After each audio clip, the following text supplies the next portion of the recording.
Ada acara pameran putri di sekolahku. Setiap anak perempuan akan datang dengan orang tua. Keduanya berdandan dalam kostum putri. Aku dan ayahku gelisah menunggu saat guru akhirnya memanggil nama kami. Tapi saat kami naik ke panggung, ada keheningan sesaat. Lalu seluruh penonton jadi riuh. Ayahku dalam pakaian putri sepertinya tak terlalu cocok, Hai yang di sana, namaku Pamela. Kalian bertanya-tanya bagaimana kami di situasi itu? Tetaplah menyimak karena aku akan ceritakan ke kalian cerita lucu yang pernah ada. Aku tumbuh dengan dua orang tua yang penuh kasih. Ibu mengelola restoran pizza di kota, sedangkan ayah adalah petinju profesional. Namun kemudian ibu meninggal dalam sebuah kecelakaan saat ayah sedang pergi turnamen. Setelah itu ayah tak bisa berhenti berduka dan menyalahkan dirinya sendiri karena meninggalkan ibu sendirian. Jadi ayah memutuskan berhenti bertinju dan mengurusku serta restoran pizza itu. Tumbuh besar, ayah selalu pastikan aku tak lewatkan jadi anak perempuan. Tapi entah kenapa dia gagal setiap kali. Itu suatu keajaiban. Misalnya saat dia berusaha membuat kuncir kuda, dia sangat kesulitan. Kukira dia sedang bertinju dengan rambutku. Hari ini adalah salah satu upaya ayah yang gagal. Setelah penampilan itu, kami sedang menuju keluar saat kami bertemu Pak Rocky, mantan kompetitor ayah. Oh, bukankah ini Pak Barkley, juara tinju kita? Hai Rocky, kami tak percaya saat kau meninggalkan ring. Kau ini legenda, Barkley. Tapi kurasa keluarga yang utama ya kan? Pernah jadi petinju terkenal, sekarang ayah yang menjadi putri? Oh, ngomong-ngomong, ini putraku. Dia akan mengikuti jejakku. Darah pejuang mengalir dalam keluarga, kau tahu? Kuharap tak mengalir di keluarga menjadi bajingan sepertimu. Saat kami tiba di rumah, kulihat ayah merenung. Mungkin memikirkan pertemuan dengan Rocky, jadi aku bohong padanya. Ayah, aku tahu ayah sudah melakukan ini untukku, tapi semua hal feminin ini toh tak cocok untukku. Sebaliknya, bisakah kau mengajariku bertinju? Aku ingin menjadi petinju sepertimu. Jujur pada Tuhan, aku masih suka sekali menjadi feminin dan lainnya, tapi hanya dengan melihat seberapa senang ayah, aku tahu aku sudah membuat keputusan yang tepat. Sejak saat itu aku tumbuh membantu ayah menjalankan restoran pizza dan belajar tinju dengannya. Akhirnya, ayah mendapat lebih banyak murid. Carson adalah yang terlama dan favorit ayah. Dia juga tinggal dengan kami dan membantu restoran. Bisnis segera meningkat berkat saudara bertinjuku. Para pelanggan, terutama yang perempuan, menyukainya. Segera kami jadi restoran pizza terkeren di kota. Suatu kali saat menjalankan tugas untuk restoran, kami mendengar seorang wanita tua meneriaki seseorang. Kau mencuri kukisku, anak muda. Tapi anak laki-laki itu hanya berjalan pergi meninggalkan wanita putus asa itu di belakangnya. Beraninya dia. Aku langsung menerjangnya dan menjatuhkannya ke tanah. Apa kau tak dengar kau pencuri? Kembalikan kukisnya sekarang. Hei, hentikan. Ini salah paham. Aku sudah lihat dia meletakkan kukis itu ke dalam tasnya. Wanita tua itu segera memeriksa tasnya dan kukisnya memang ada di dalam. Dengan canggung kulepaskan anak laki-laki itu dan saat dia berbalik, aku terkejut. Dia terlihat seperti malaikat yang berjalan di bumi. Bahkan dengan wajah kesal yang dia tunjukkan padaku.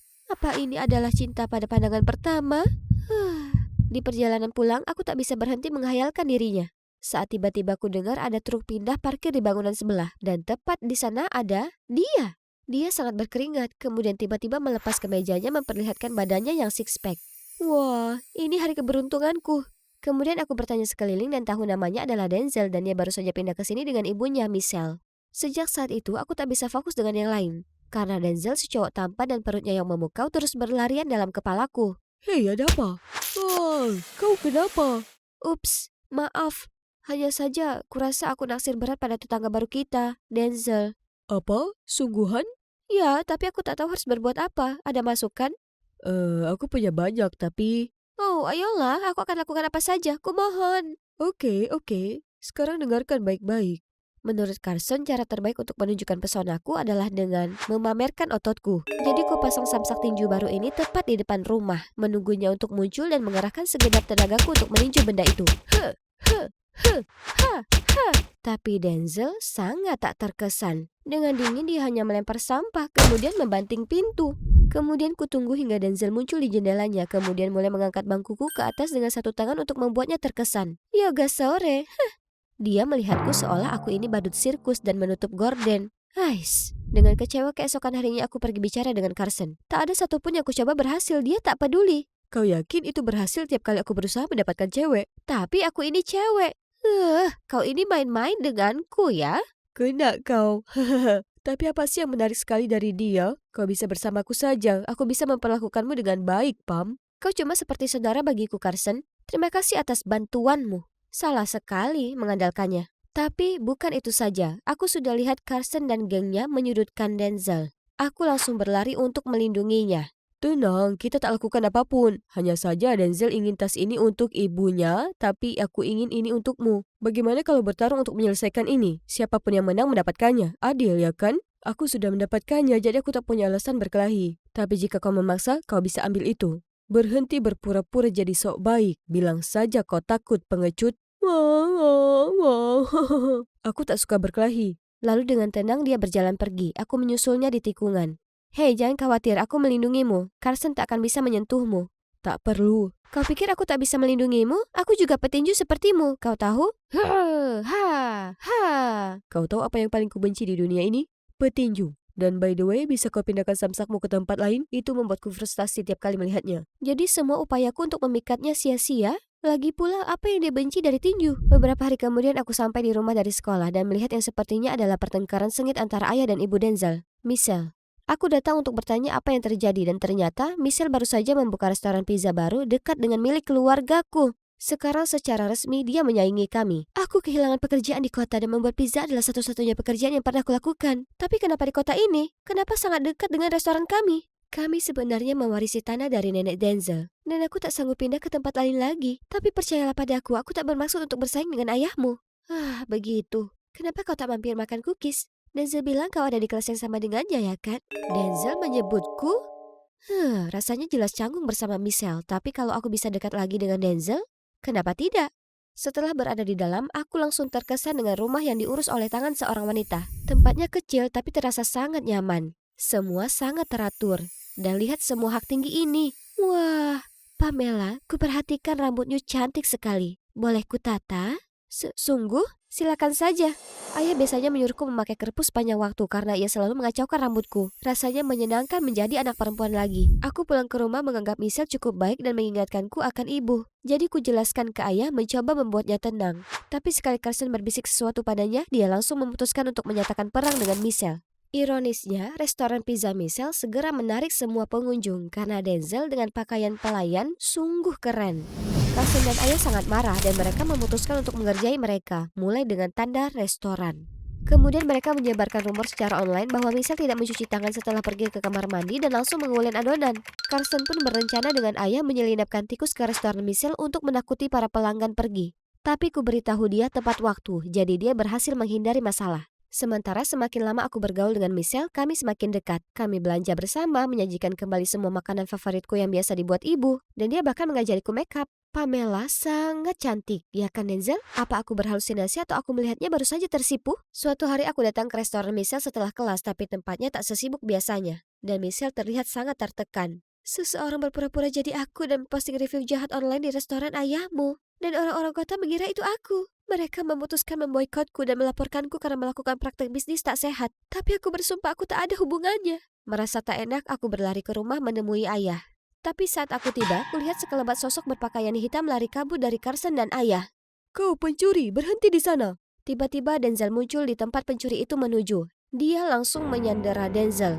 Jatuhkan dia. Tapi Denzel hanya berdiri di sana terpaku. Tepat di saat itu ada motor segera menghampiri. Pencuri itu segera mendorong Denzel menjauh, lompat ke sepeda motor kemudian kabur. Aku segera memeriksa Denzel tapi sepertinya dia terganggu lalu pergi. Kita bisa saja menangkap pencuri itu, dasar pengecut. Denzel terdiam mendengar kata-kata itu, kemudian membiarkannya dan berjalan pergi. Kemudian aku lega mengetahui kalau pencuri itu tak mencuri apapun dari rumah kami. Tapi Carson mulai bicara buruk soal Denzel lagi. Pak Barkley, kurasa Denzel dalang di balik pencuri itu. Mungkin itulah kenapa dia membiarkannya pergi. Hentikan! Kenapa kau harus menjadi begitu curiga dan membenci? Oh ya? Bagaimana denganmu? Bersenang-senang mengadukan rencana kita ke Michelle? Apa? Kau beritahukan mereka rencana kita? Kulakukan? Memangnya kenapa? Sejak kapan ayah jadi sangat picik ya? Dan semua keributan ulasan palsu itu? Ayah yang pura-pura jadi Michelle dan memberi ulasan jelek restoran kita supaya dia diboikot, ya kan? Ayah tak berkata apapun saat Carson angkat bicara. Kau punya bukti? Sudah kukira, sementara kau bergaul dengan para pecundang itu, aku dan Pak Barkley mengorek informasi dan menemukan kalau Denzel adalah putra Rocky, musuh bebuyutannya. Tak menyangka putra dari petinju bisa jadi pengecut. Berhenti memanggilnya pengecut. Itu sudah cukup. Pamela, kau hanya punya satu pilihan, berhenti bergaul dengan Michelle dan anak pengecut itu. Aku tak akan pernah menerima laki-laki seperti itu. Terlalu frustrasi, aku hanya bergegas keluar dari sana dan langsung menuju tempat Michelle. Aku lalu curhat semua padanya. Dan dia mengajakku menginap hingga ayah mereda. Memikirkan apa yang dikatakan Carson sebelumnya, aku bertanya. Jadi, apakah ayah Denzel Pak Rocky, si petinju? Ya, dia. Tapi kami cerai sudah lama sekali. Sejak itu Denzel tinggal bersamaku. Tiba-tiba terasa canggung dan berat. Denzel hanya berdiri lalu pergi. Hanya saja Denzel tak suka membicarakan ayahnya. Oh ya, aku akan beristirahat. Anggap saja seperti rumah sendiri, oke? Aku kemudian menyusul Denzel saat dia tiba-tiba bicara. Kau tahu kenapa aku tak balas melawan? Hari itu dengan Carson di mall atau bahkan hari ini? Kau mungkin juga pikir aku ini pecundang. Tidak, bukan itu yang kupikirkan tentangmu. Saat aku masih kecil aku dulu mengaguminya dan bahkan memimpikan menjadi petinju sama sepertinya. Tapi kemudian laki-laki yang sama itu di luar ring tinju menjadi monster bagi ibuku. Aku mengaguminya tapi dia membuat hidup kami sengsara. Jadi aku janji pada diriku sendiri tak akan pernah gunakan kekerasan dan berhenti bertinju. Jadi itulah kenapa dia mengira olahraga itu sendiri membuat orang menjadi kasar?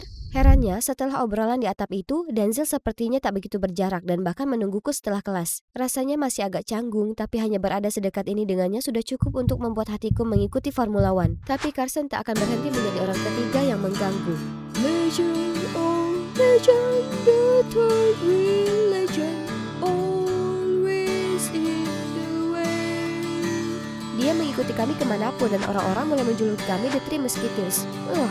Sementara prank dari ayah dan Kirsten mulai semakin serius.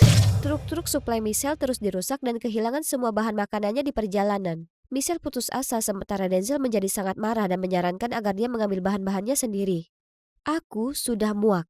Jadi sore itu saat ayah masih sibuk di restoran, aku mendatangi Kirsten. Itu kamu selama ini ya kan? Ayah tak akan bisa melakukan semua itu sendiri. Berkat kamu, Denzel harus bawa suplainya sendiri malam ini. Selalu Denzel. Bisa tidak percakapan kita lebih sedikit tentang pengecut itu dan lebih banyak tentang kau dan aku? Lalu mungkin aku bisa yakinkan Pak Barkley untuk berhenti. Di mimpi terliarmu. Bahkan kalau kau satu-satunya pria tersisa di bumi, aku lebih baik punah daripada kencan denganmu. Nah, itu seharusnya mengetuk akal sehatnya. Tapi kemudian di hari itu aku mendapat pesan dari Carson. Kalau kau ingin tahu siapa yang bertanggung jawab atas sabotasi itu, ikut ke pembuangan sampah. Oh, ngomong-ngomong, Denzel juga akan lewat kan? Mengantar bahan-bahannya dan lainnya. Apa yang dia rencanakan? Aku kirim pesan ke ayah untuk datang karena ini bisa menunjukkan padanya wajah asli Carson. Kemudian aku lari ke tempat pembuangan. Aku tiba melihat Carson berdiri di sana sendirian. Kau benar, itu aku selama ini yang memasukkan ulasan Michelle dan menyabotase truk suplainya. Aku sangat berusaha keras untuk mendapatkanmu, tapi kau hanya tertarik pada Denzel bodoh itu. Tapi sebentar lagi kau akan lihat kau pilih cowok yang salah. Apa yang kau lakukan? Dia mengikatku ke mobil meski aku sudah berusaha untuk membebaskan diri. Kemudian dia memasang sesuatu seperti jebakan. Sesaat kemudian kulihat Denzel membawa barang-barang di atas skuter hendak lewat. Tidak, Denzel, jangan! Dia berkendara lurus menuju jebakan, kehilangan kendali lalu terjatuh. Oh, buhu, apa itu sakit? Sayang sekali aku dan kau harus berkelahi di sini sekarang. Siapa yang menang dapat Pamela. Aku sudah bilang padamu aku tak berkelahi. Lihat Pamela, dia tidak tertarik. Kau begini untuk membuktikan satu hal? Kau tahu tidak? Tantangan diterima. Oh tidak.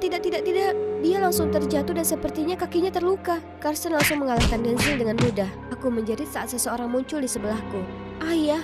Shh, kita lihat saja, jiwa petinju sejati tak akan mudah mundur. Kemudian kulihat Denzel perlahan bangkit dan tiba-tiba memberikan Carson pukulan KO. Astaga naga, dari mana asalnya kekuatan yang muncul tiba-tiba itu? Aku langsung bergegas memeriksa Denzel, sementara ayah ke Carson. Aku mempercayaimu, tapi kau berani melakukan semua perbuatan kotor di belakangku. Kau tak pantas menjadi petinju sejati. Pergi dari hadapanku selamanya. Sekarang. Siapa yang pengecut sekarang, Kau bilang kau tak akan pernah berkelahi. Ayahku membuatku mengira kalau bertinju itu tindak kekerasan dan kekerasan adalah buruk. Tapi bukan, yang buruk itu menyalahgunakan kekerasan. Tak apa berkelahi untuk perjuangkan keadilan. Dalam hal ini, berkelahi untuk orang yang kusayangi. Maaf Denzel, aku salah terlalu cepat menilaimu. Kau sama sekali bukan pecundang. Itu benar, keberanian seorang pria tak hanya berasal dari otot atau keperkasaannya, tapi juga harus datang dari jiwanya. Hah? Apa aku salah? Wah, aku tak pernah mengira kau bisa sedewasa ini. Ayahku lalu pergi dan minta maaf ke Michelle karena mencederai bisnisnya, dan menyarankan mereka bersatu bersama dan membuka restoran pizza yang baru. Untungnya, Michelle tak masalah dan setuju. Setelahnya, Denzel memutuskan untuk kembali bertinju, dan yang terbaik dari semuanya, ayahku mengajari kami berdua. Oke, kalian berdua bisa berlatih sekarang. Aku harus pergi ke restoran untuk membantu Michelle. Dan kau tahu apa lagi? Aku dan Denzel akhirnya pacaran. Aduh, ini sakit sekali. Oh, aku minta maaf. Apa kau? Oh, kau dan tingkah anehmu. Itu memang sakit. Aku tak bercanda. Apa ini membantu?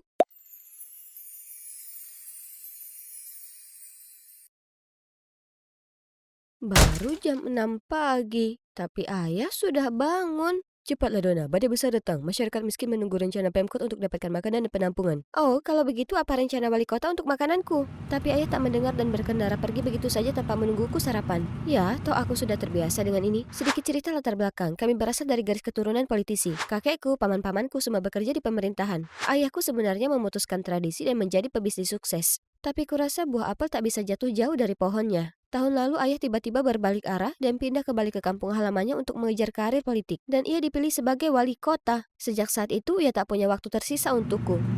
Belum lagi tatapan mata menghakimi yang harus kuhadapi di sekolah. Kau terlihat baik-baik saja, itu bukan tentangmu, itu soal kebijakan baru ayahmu yang mereka bicarakan. Jangan pedulikan mereka loh Dana, lagi pula apa yang kita anak-anak tahu soal politik. Itu mereka, Kera dan Troy, satu-satunya temanku di sini. Nyatanya, Troy bahkan berada di situasi yang mirip. Ibunya adalah kepala polisi, tapi dia menanggapinya dengan sangat baik. Apakah pernah pergi ke Gedung Putih? Apa benar kunci kota ini bisa membuka apa saja? Apakah bisa suruh ayahmu melarang PR?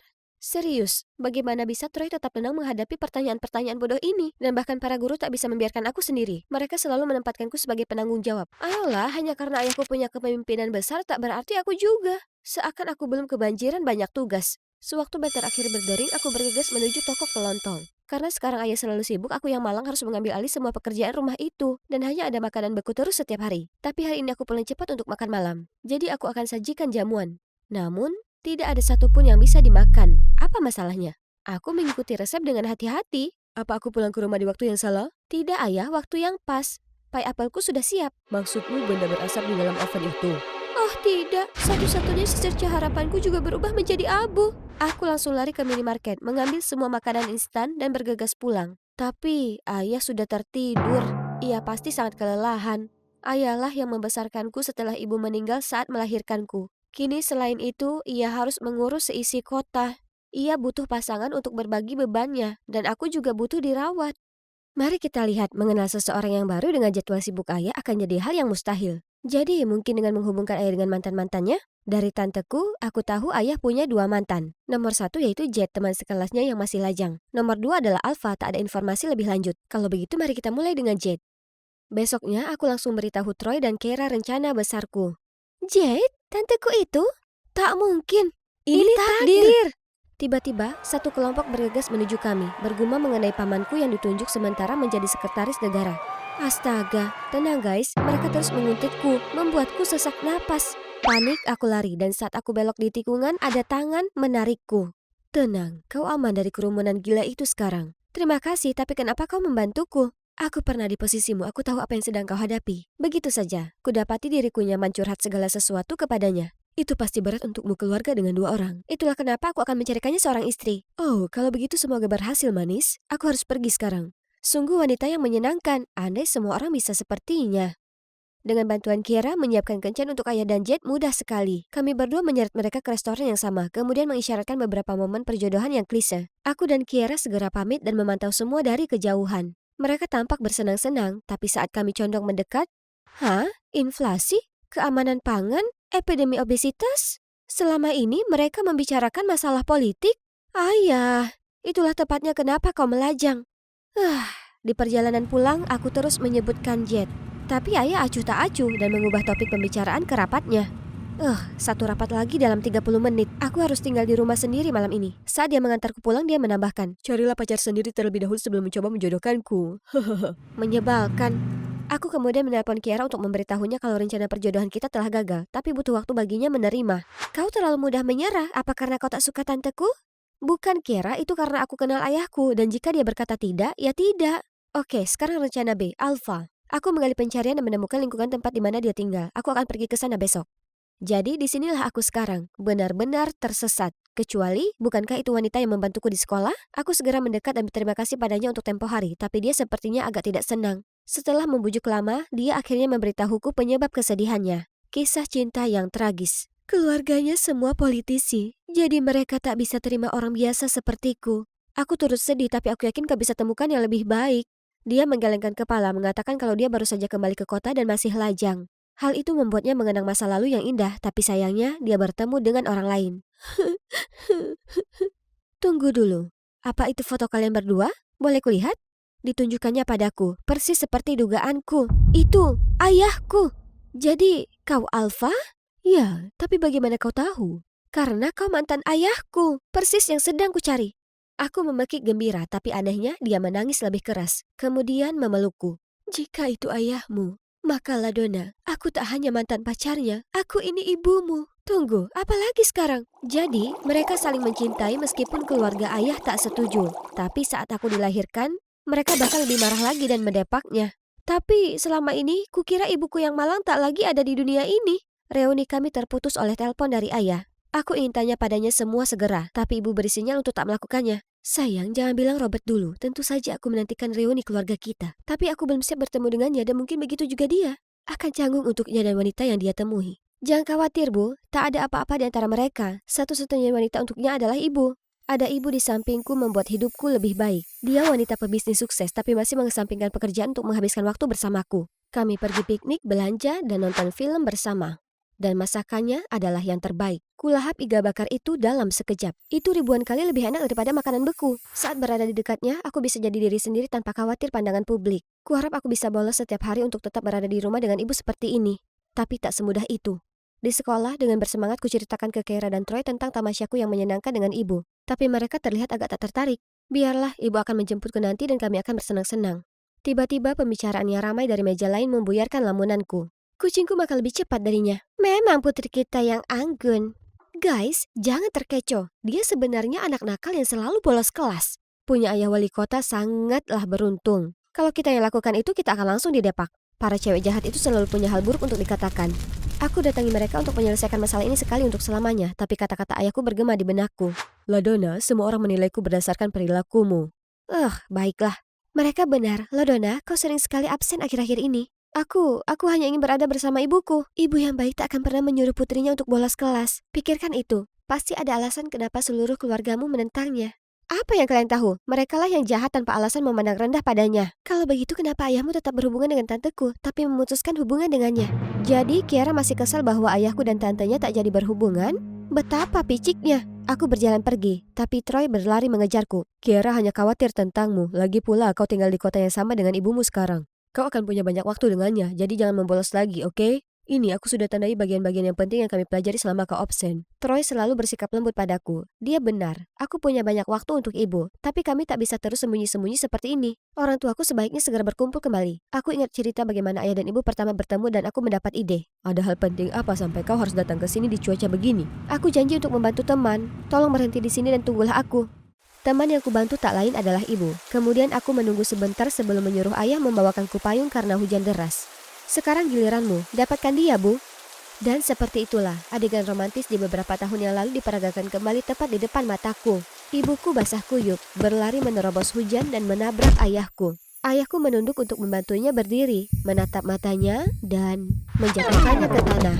Aku masih kaget saat ayah segera menuju arahku dan menyeretku kembali ke mobil.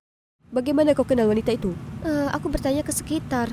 Hentikan saja, jangan pernah temui dia lagi, paham? Reaksinya yang ekstrim merupakan bukti kalau ibu sungguhan berarti. Mereka pasti akan kembali bersama segera karena mereka memilikiku. Ikatan spesial mereka. Malam itu aku menelpon ibu. Ibu pasti sangat sedih. Tak apa sayang, aku sudah terbiasa dengan itu.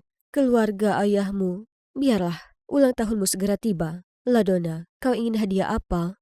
Aku hanya ingin ibu bersamaku. Ya sayang, andai kita bisa merayakannya sebagai sebuah keluarga. Itu dia, aku bersikeras ayah mengadakan pesta ulang tahun yang meriah untukku. Kuundang semua temanku dan kenalanku. Saat pestanya dimulai, aku naik ke panggung dan berterima kasih ke semua orang karena sudah datang.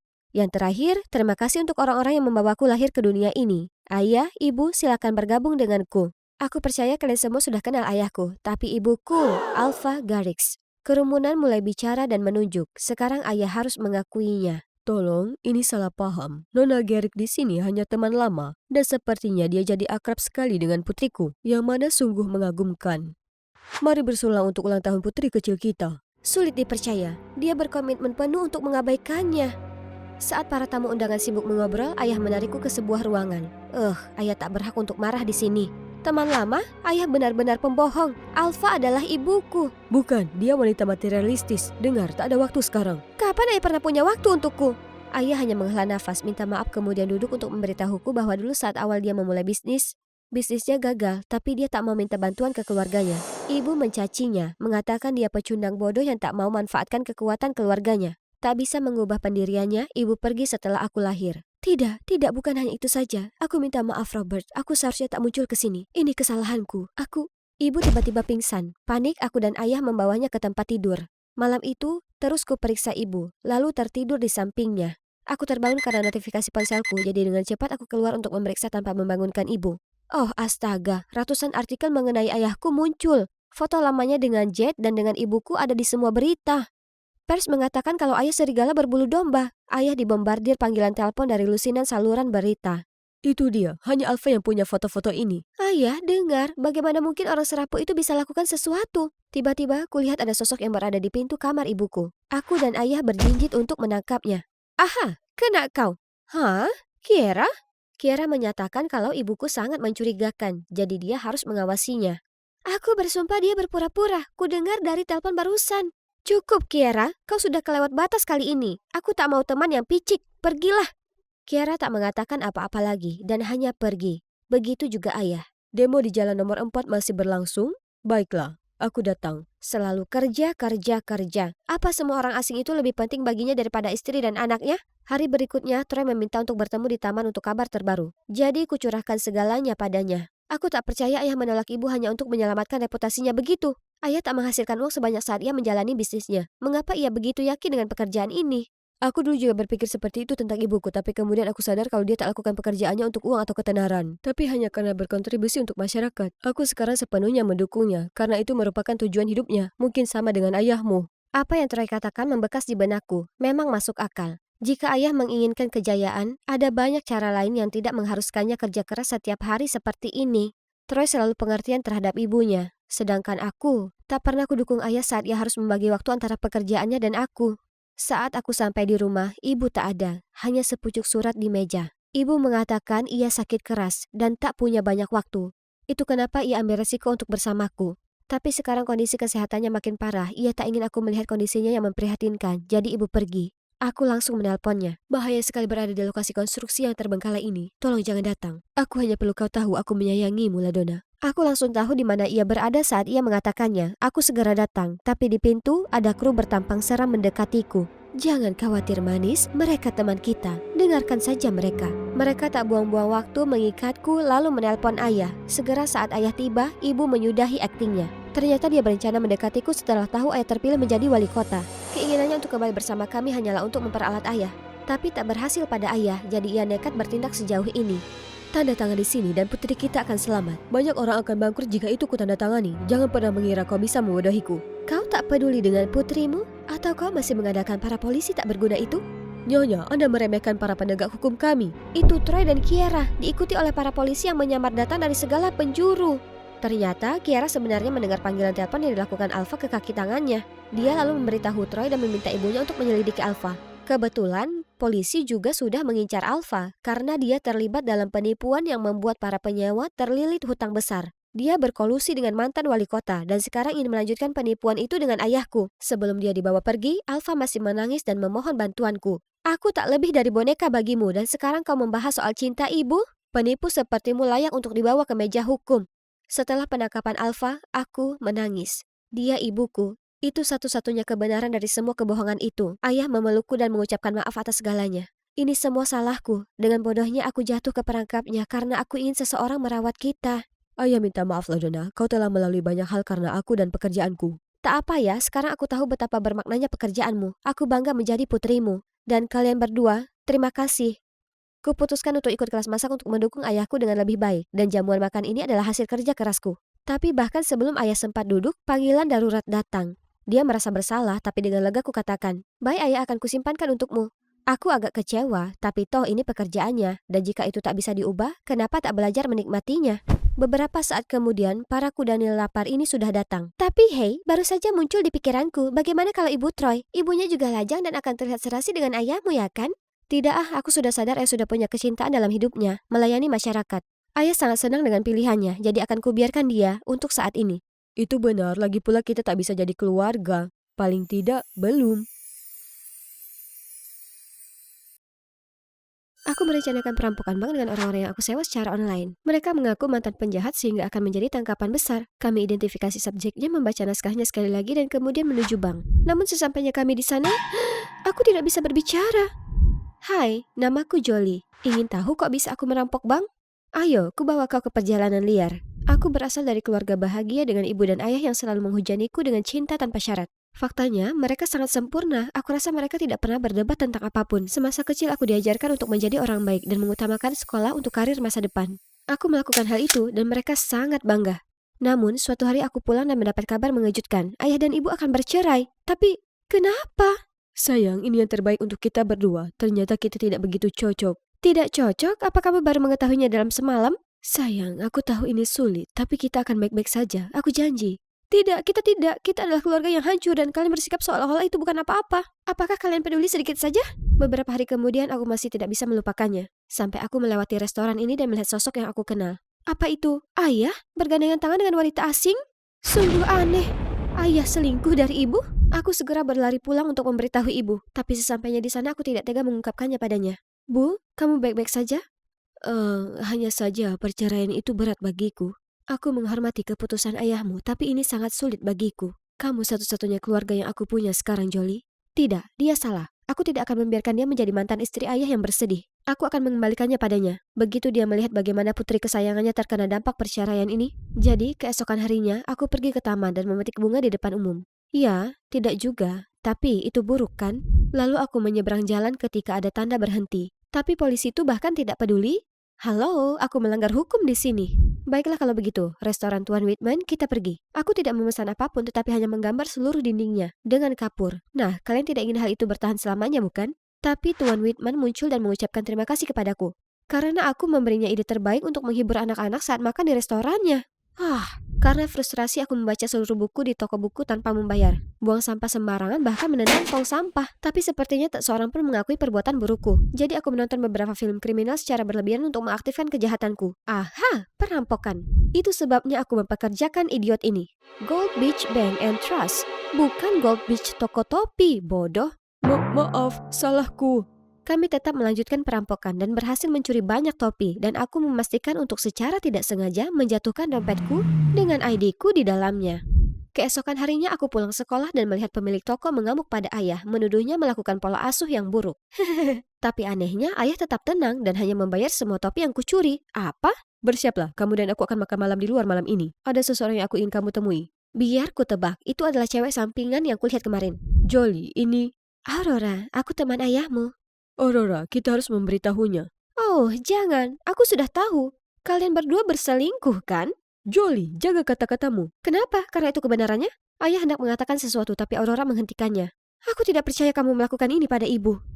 Aku berlari keluar dari sana dan bersembunyi di gang ini, menangis dengan hati yang sakit saat melihat beberapa pria yang terlihat samar. Mereka membawa koper penuh uang dan terus melihat sekeliling dengan hati-hati. Tiba-tiba aku menginjak sebuah squishy, dan itu menimbulkan suara paling keras dan membuat mereka semua menoleh ke arahku. Aku segera lari sebelum mereka melihatku dan menabrak seseorang. Siapa itu? Tunjukkan dirimu. Pria itu langsung memahami situasinya dan menyembunyikanku. Hanya seekor kucing, Lalo. Setelah geng itu pergi, aku melangkah keluar untuk berterima kasih padanya dan kekasihku yang sungguh pujaan hati. Tadinya aku akan menawarkan untuk membayarnya kembali, tetapi dia mengabaikannya dan pergi. Sangat keren.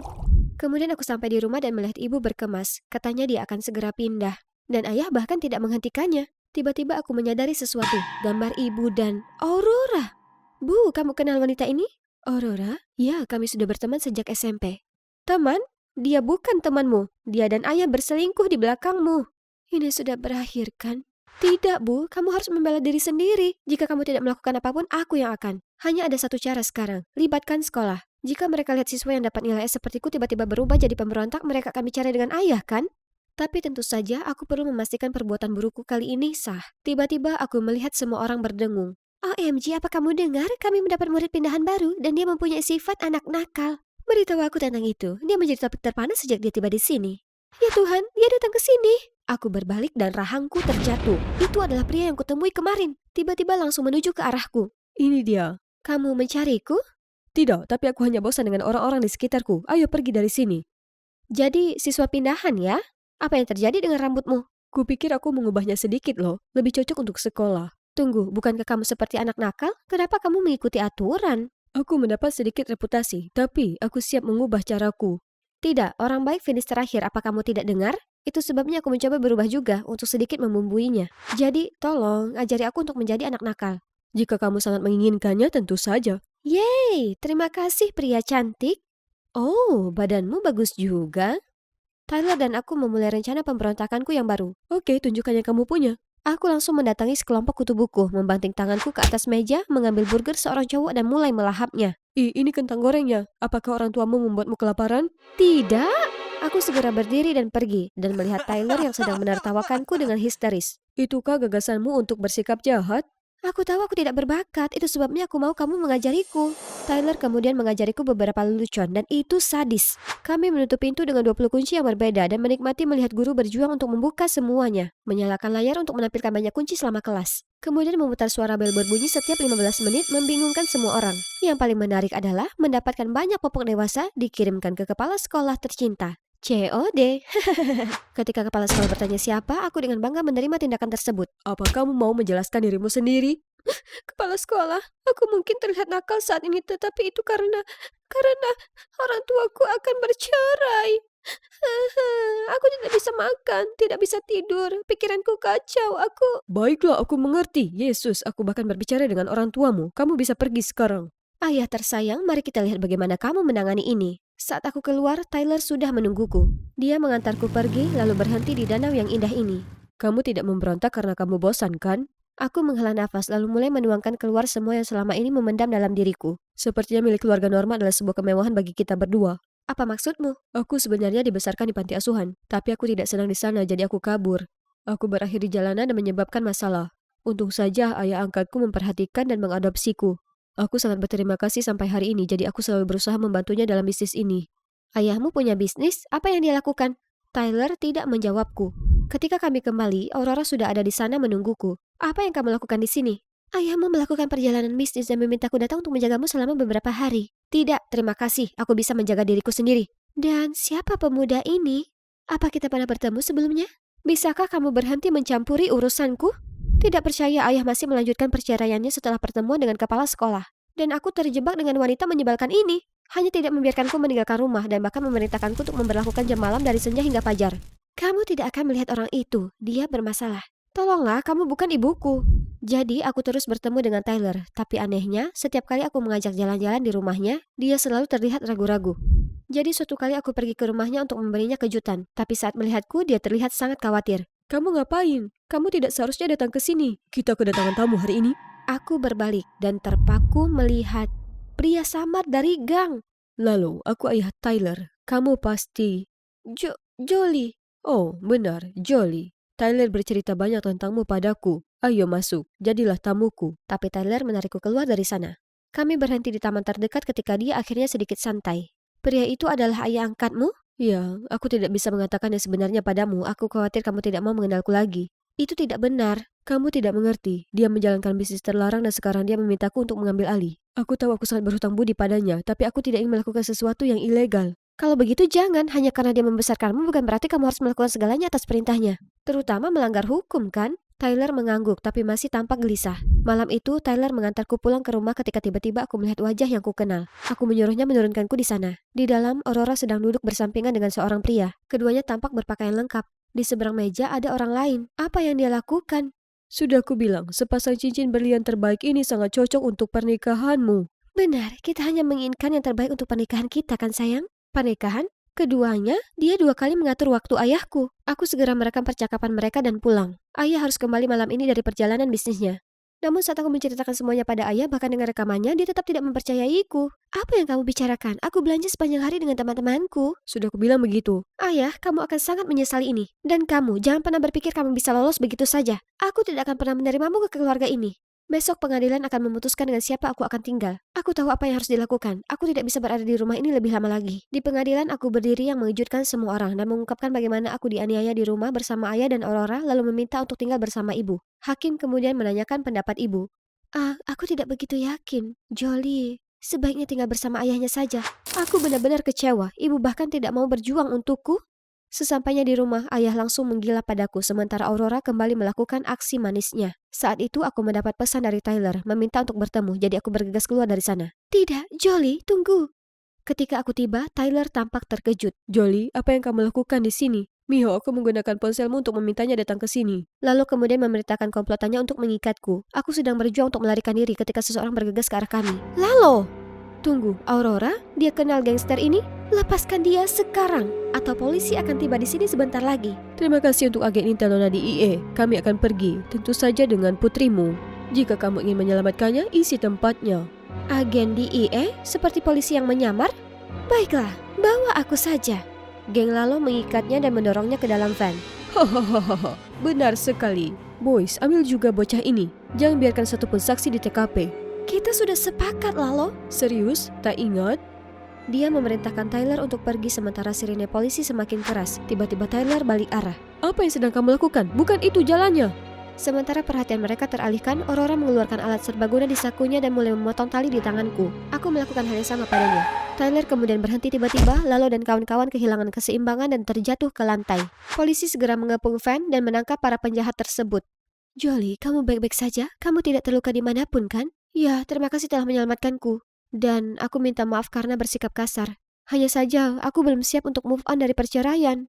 Sayang, ada sesuatu yang sangat penting yang ingin kuberitahukan padamu. Aku ibu kandungmu. Apa katamu? Jin adalah ibu kandungku. Tidak, sayang. Dia temanku. Aku tahu ini semua membingungkan, tapi dengarkan saja. 16 tahun yang lalu, ayahmu dan aku melahirkanmu. Namun setelah melahirkan, aku harus pindah ke Meksiko untuk menangani kasus penyelundupan berlian berantai yang disebabkan oleh Lalo. Dan Jin menawarkan bantuannya. Aku pikir kamu pantas mendapatkan keluarga bahagia yang normal. Jadi aku menerima bantuannya dan memintanya untuk pindah ke rumah kami. Bertahun-tahun kemudian, karena mengira kasus ini akhirnya ditutup, aku kembali ke rumah dan bersiap untuk bertemu kembali denganmu dan ayahmu. Tapi tiba-tiba aku mendapat kabar bahwa organisasi Lalo masih beroperasi dan telah pindah ke Amerika. Aku tidak bisa mengambil risiko membahayakanmu. Jadi aku menyembunyikan kebenaran darimu. Tapi bagaimana dengan orang yang membicarakan pernikahan denganmu? Oh, itu Alejandro, rekanku. Kami hanya berpura-pura menjadi pasangan untuk penyelidikan. Oh, aku tidak menyangka kamu telah melakukan begitu banyak hal untukku. Tentu saja, kamu adalah putriku. Terima kasih, Bu. Akhirnya semuanya menjadi jelas. Tapi saat kami sampai di rumah, ibu, maksudku Jin, tiba-tiba datang menyeretku pergi. Kamu adalah putriku, tidak ada yang bisa membawamu pergi dariku. Hanya karena kamu membesarkan Jolie bukan berarti kamu boleh melakukan apapun padanya. Jika kamu mencintainya, kamu hanya menginginkan yang terbaik untuknya. Jin kemudian menangis, mengungkapkan bahwa dia telah kehilangan kemampuan reproduksinya. Dia sangat bahagia karena aku harus menjaganya dan memperlakukanku seperti putrinya sendiri. Hei, jangan khawatir, kamu akan selamanya menjadi ibuku.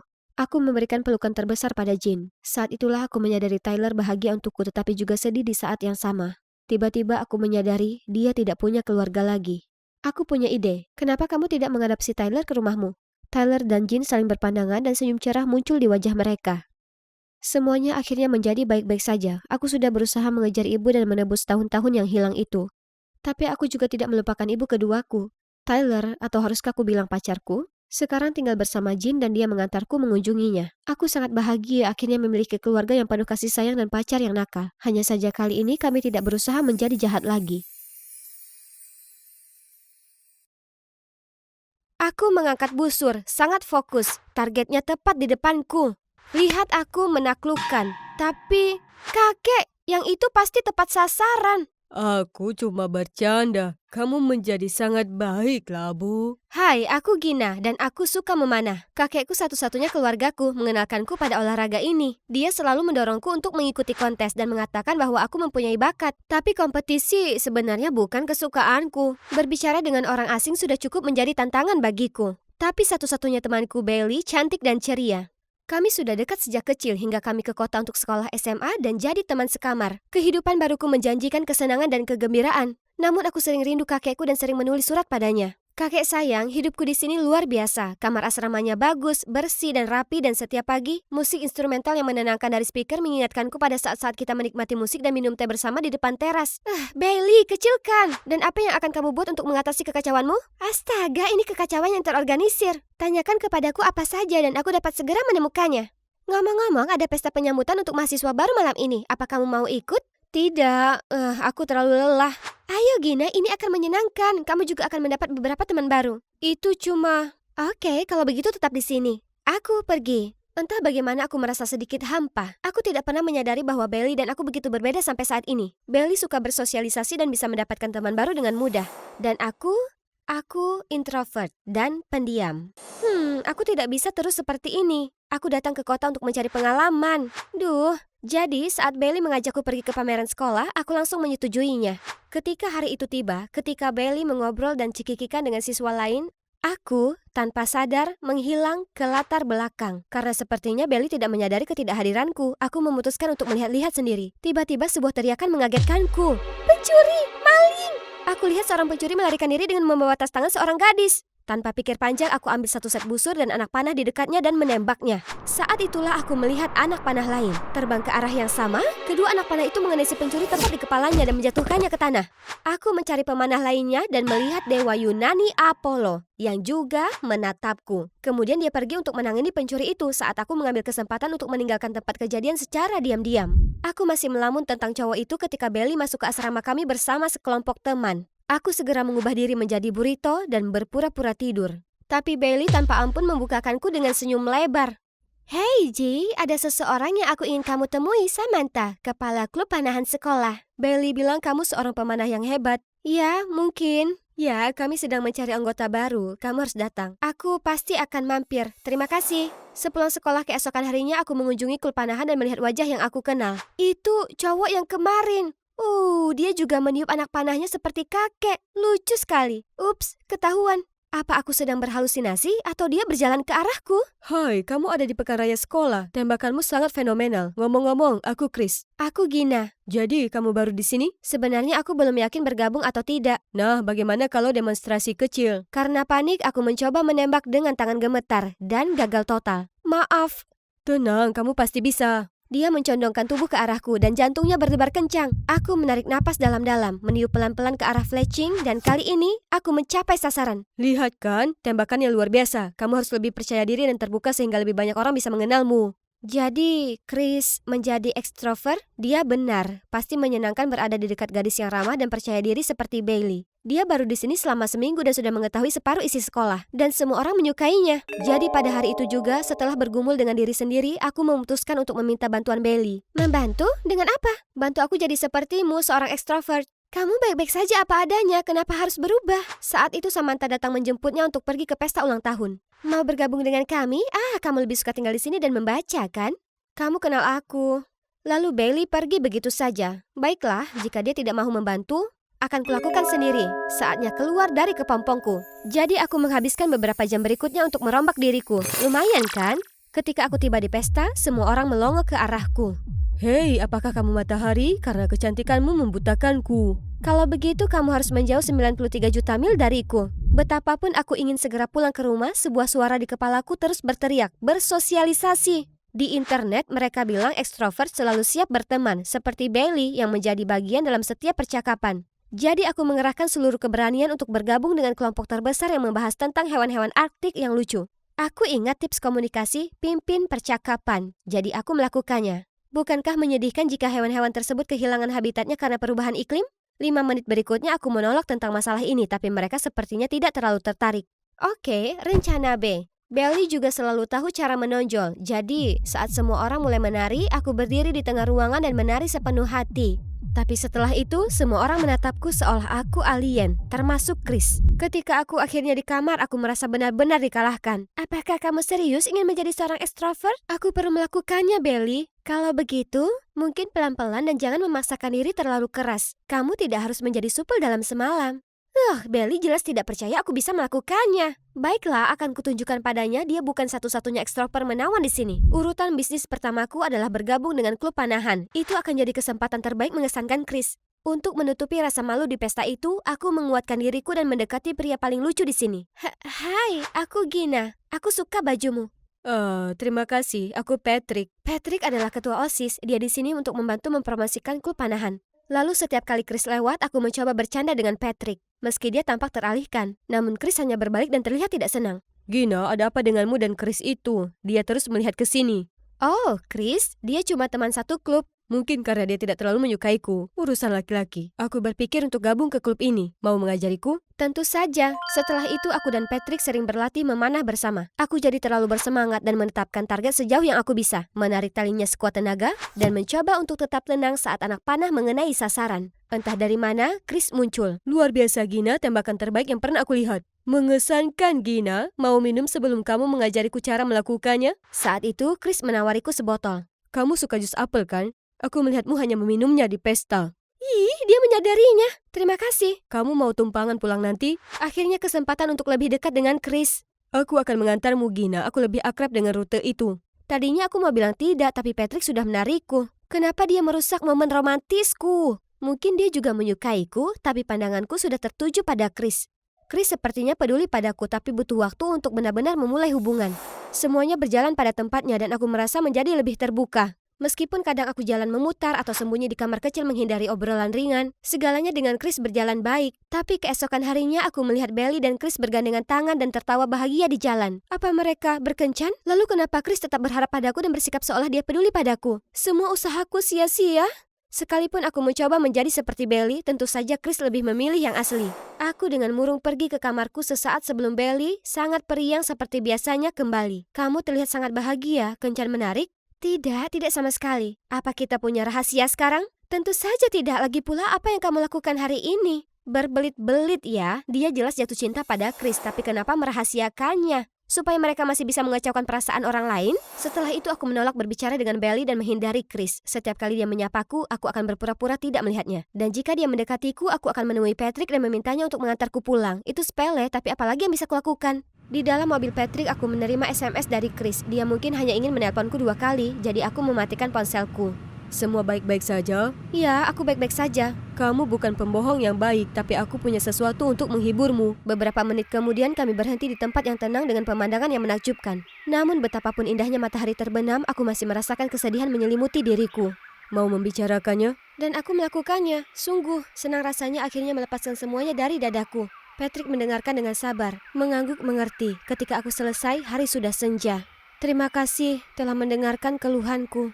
Tentu kapan saja, aku ingin berada di sana untukmu Gina, dan aku tidak akan pernah menyakitimu. Aku tahu kamu suka Chris, tapi aku sangat peduli padamu. Kamu permata tersembunyi, dan aku ingin membantumu menjadi apa yang kau mau.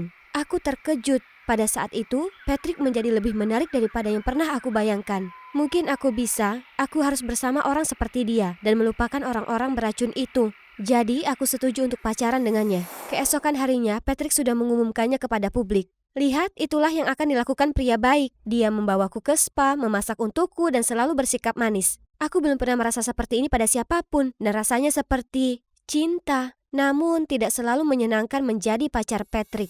Dia terus-menerus menghadiri banyak acara sebagai ketua OSIS dan menjadikanku sebagai nilai plusnya. Pada kesempatan itu, Patrick akan berbicara kepada semua orang sementara aku berdiri dengan canggung. Aku mau gabung tapi tidak tahu caranya. Baiklah, tertawa akan menunjukkan bahwa aku mengikuti percakapan mereka. Tapi semua orang hanya menatapku dengan tatapan kosong. Apa yang lucu dari patah pinggul nenekku?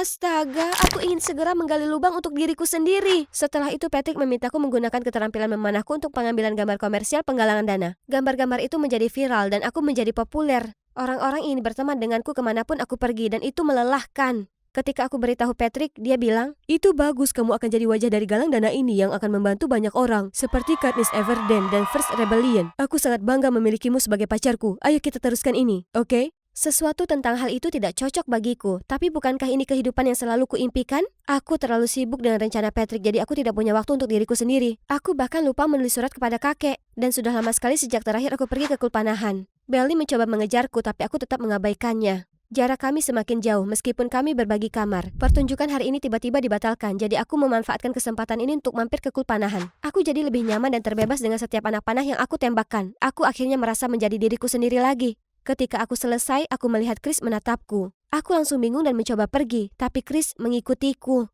Gina, aku bahkan tidak mengenalimu lagi. Ini seperti kamu mencoba menjadi seseorang yang bukan dirimu. Apa kamu benar-benar bahagia? Kaulah yang palsu. Kamu menyukai cewek supel, kan? Jika aku berhenti mencoba, aku akan menjadi tidak terlihat lagi. Kamu hanya tidak menyukai Patrick dan kamu merasa terganggu karena dia adalah pacarku. Kamu benar, aku tidak menyukainya, tapi itu tidak ada hubungannya dengan ini. Karena tidak ingin mendengar kebohongannya lagi, aku langsung pergi. Tapi, meski aku tidak ingin mempercayai Chris, kata-katanya membuatku berpikir. Aku menemukan Bailey menungguku di kamar asrama kami. Dia tampak agak malu-malu. Bagaimana kabarmu dan Patrick? Semuanya baik-baik saja? Tentu saja, kamu punya masalah dengan kami. Bisakah kamu ikut denganku sepulang sekolah besok? Ada sesuatu yang ingin kutunjukkan. Aku mengikutinya karena penasaran. Bailey membawaku ke belakang sekolah, lalu menyuruhku bersembunyi di sudut dan menunggu. Lalu aku melihat Patrick, dia memeluk Bailey yang segera mendorongnya menjauh. Ayolah, aku tahu kamu punya sesuatu untukku, Bailey. Kenapa tidak tinggalkan aku sendiri? Kamu benar-benar sudah punya pacar. Gina, aku cuma memanfaatkannya. Itu hanya untuk menghasilkan uang dengan cepat. Gadis bodoh itu masih percaya kalau itu sebenarnya penggalangan dana. Aku bisa pilih siapa saja, tapi karena itu mengganggu Chris, itu adalah hal yang paling menarik. Aku tidak bisa bersama orang aneh menjengkelkan itu. Tapi kamu sangat cantik. Aku tidak tahan lagi dan berlari ke arah Patrick dan menamparnya tepat di wajah sombongnya. Kamu adalah orang brengsek terbesar yang pernah kutemui. Kamu adalah pecundang terbesar yang pernah kutemui. Daya tarikmu seperti handuk. Melihatmu mempermalukan diri di depan semua temanku sungguh sangat menyedihkan. Tidak heran mereka menertawakanmu di belakangmu. Aku berlari sambil menangis saat Bailey memarahinya. Dia menyusulku tak lama kemudian. Aku minta maaf kamu jadi tahu dengan cara ini. Baru-baru ini Patrick mulai menggodaku. Aku tidak bisa pergi tanpa menunjukkan kepadamu sifatnya. Kamu bisa bilang begitu karena semua orang mencintaimu. Bahkan Chris pun memilihmu. Dan aku pikir aku punya kesempatan bersamanya. Ini sangat tidak adil. Orang tidak akan pernah melakukan introvert sepertiku seperti mereka memperlakukanmu. Tunggu, kamu menyukai Chris? Karena tidak punya tenaga lagi untuk marah, aku terjatuh sambil terisak-isak. Dengar, aku minta maaf karena menolak membantumu menjadi seorang ekstrovert. Alasannya, kamu sudah luar biasa, Gina. Sejak kita masih kecil, aku selalu mengagumimu. Kamu cerdas, sabar, dan tekun. Apa? Apakah kamu percaya padaku jika aku bilang aku ingin menjadi lebih sepertimu? Namun aku sadar bahwa introvert dan ekstrovert memiliki kelebihan masing-masing. Dan kita buat yang terbaik jika jadi diri sendiri. Itu sebabnya aku diriku sendiri. Dan kamu seharusnya menjadi dirimu sendiri. Aku menahan air mataku sebaik mungkin dan memeluk Bailey erat-erat. Aku minta maaf karena salah paham denganmu. Terima kasih telah memberitahuku. Aku kembali ke kamarku dan melihat surat dari kakek. Dia bertanya kabarku dan kenapa aku berhenti menulis surat padanya. Dia tahu hidup di lingkungan baru akan sulit, tapi selama aku memahami nilai diriku, aku bisa mengatasi segalanya. Dia menyelesaikan suratnya dengan mengatakan dia akan selalu mencintaiku tanpa syarat. Air mata menggenang di mataku. Tak lama setelah itu, Bailey kembali dengan semangat. Aku punya kejutan untukmu. Ketika kami sampai di luar, Chris sudah menunggu. Aku sangat malu dan bingung melihatnya. Gina, sejak kita bertemu di pameran, aku tidak berhenti memikirkanmu. Aku terkesan dengan keterampilan memanahmu, tapi sebelumnya aku terpesona oleh kecerdasan, kebaikan, bahkan sifat pemalumu. Bukankah kamu berkencan dengan Bailey? Apa? Chris adalah sepupuku. Dia membicarakanmu sepanjang waktu. Aku akan menjodohkan kalian, tapi kamu sudah bersama orang lain. Aku tidak bisa mempercayai telingaku dan hatiku menjadi liar. Saat itu, Bailey menerima pesan genit lagi dari Patrick. Apa yang harus aku lakukan dengan hal kotor ini? Baiklah. Bisa kalian percaya, Bailey membawanya ke sini dengan mata tertutup untuk mendapatkan kejutan. Oke, siap untuk hadiahku? Patrick pasti terkejut melihatku membidik tepat ke arahnya. Sebaiknya kamu terangkan kecuranganmu. Itu tidak curang, kamu bahkan bukan pacarku. Kalah. Sebelum dia menyelesaikannya, aku meluncurkan panah tepat di atas kepalanya. Beruntungnya kamu, bidikanku tepat. Tapi siapa tahu pecundang sepertiku bisa saja meleset. Patrick ketakutan dan benar-benar kencing di celana. Lalu dia mengakui semua kesalahannya. Menyedot dana masyarakat, suka menipu demi uang. Yang semua sudah tercatat. Segera setelah video itu diposting, Patrick diboikot dan kehilangan jabatan ketua OSIS. Dia harus pindah sekolah setelah seminggu. Aku akhirnya merasa percaya diri dan memenangkan banyak kompetisi memanah. Selama liburan, aku membawa Bailey dan Chris pulang ke rumah untuk menemui kakekku dan menunjukkan pialaku. Ingat semuanya, jadilah versi terbaik dari dirimu dan orang yang tepat akan menyukai dirimu yang sebenarnya.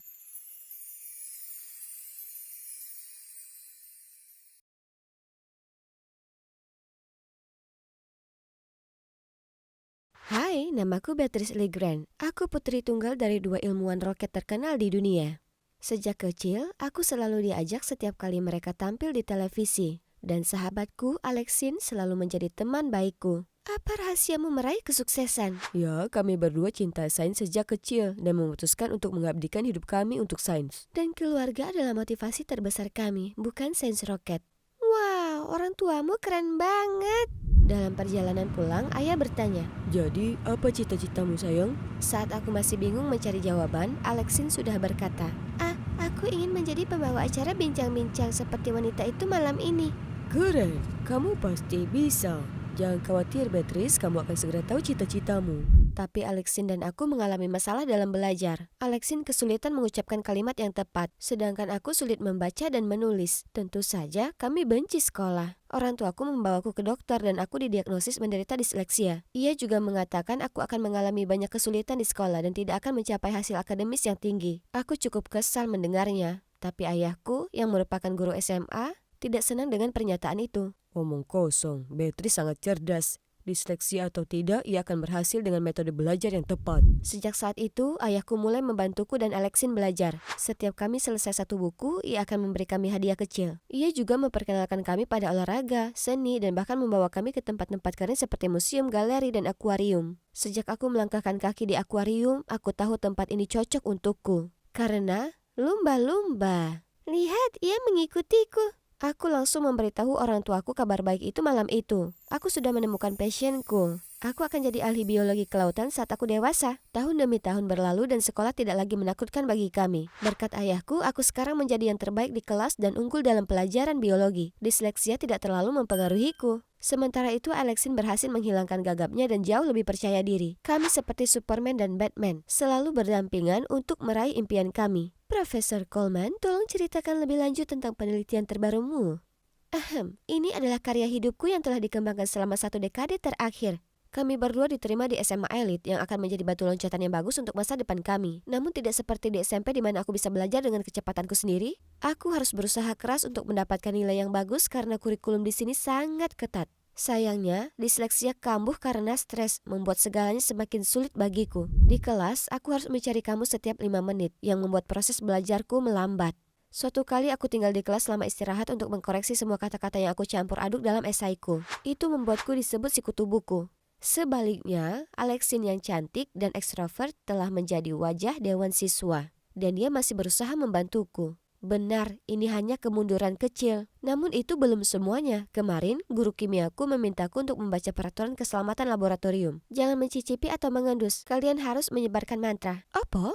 Maksudku bau. Maaf. Kita di kelas kimia, bukan ramuan 101 Profesor Snape. Begitulah Snape menjadi nama panggilanku. Semua karena si Francois itu. Semua orang menyukai kejahilannya dan dia lolos dari semua hukuman karena dia bintang lari yang sedang naik daun. Tapi sebenarnya dia penjahat dalam ceritaku. Akhir-akhir ini Alexin dan aku hanya punya sedikit waktu untuk mengobrol. Nongkrong dengan Francois. Mereka bertemu ketika Alexin mewawancarainya untuk koran sekolah. Lebih buruk lagi, dia sering membelanya, mengatakan aku akan menyukainya kalau aku juga mengenalnya. Tidak, terima kasih. Selain itu, tampaknya Alexin meraih prestasi untuk mimpinya. Sementara itu, aku hampir tidak bisa belajar dan bergaul dengan teman-teman sekelasku. Kemudian tibalah saatnya ketika setiap siswa yang ingin memulai kuliah di universitas bergengsi perlu ketemu konselor perguruan tinggi, Bu Dupont. Dia bilang nilaiku cukup bagus, tapi aku juga memerlukan pernyataan pribadi yang bagus. Tujuannya untuk menangkap esensi diriku dan menunjukkan aku siap berkomitmen pada masa depanku. Cukup sederhana, bukan? Tapi ketika harus benar-benar menulis, kenapa hal itu begitu sulit? Apakah aku meragukan rencanaku sendiri? Apa benar aku bisa jadi ahli biologi kelautan? Saat makan malam ku coba sampaikan ini ke orang tuaku. Tapi tampaknya mereka sudah mengira aku mahasiswa biologi kelautan. Kurasa tidak ada jalan kembali. Aku memanggil Alexin ke akuarium untuk membantuku menjernihkan pikiran. Dia terlambat, jadi aku pergi menemui teman-teman lumba-lumbaku. Mereka benar-benar menenangkanku. Tiba-tiba suara melengking menyadarkanku. Kamu disleksia karena kamu bisa bicara bahasa lumba-lumba? Haruskah kami carikan buku tentang lumba-lumba? Aku berbalik untuk melihat Alexin dan rombongan teman-teman barunya dan si badut. Mereka mulai cekikikan. Tidak ada kata dalam bahasa Inggris yang bisa menggambarkan betapa marah dan terhinanya diriku. Apa kamu perlu bawa mereka ke sini untuk mempermalukanku? Aku menjauh, tapi secara tidak sengaja menuju ke sebuah terowongan kaca. Rasanya seperti aku benar-benar tenggelam di dalam air. Kenangan mengerikan saat aku jatuh menembus es ke dalam air yang dalam, gelap dan dingin membekukan muncul kembali. Aku segera berlari keluar. Max, tunggu. Aku berbalik melihat Alexin mengejarku. Awas, ada mobil. Aku segera mendorongnya menjauh. Mobil itu tidak menabraknya, tapi dia terluka. Kami segera membawanya ke rumah sakit. Namun saat ia sadar, Alexin tidak bisa berbicara.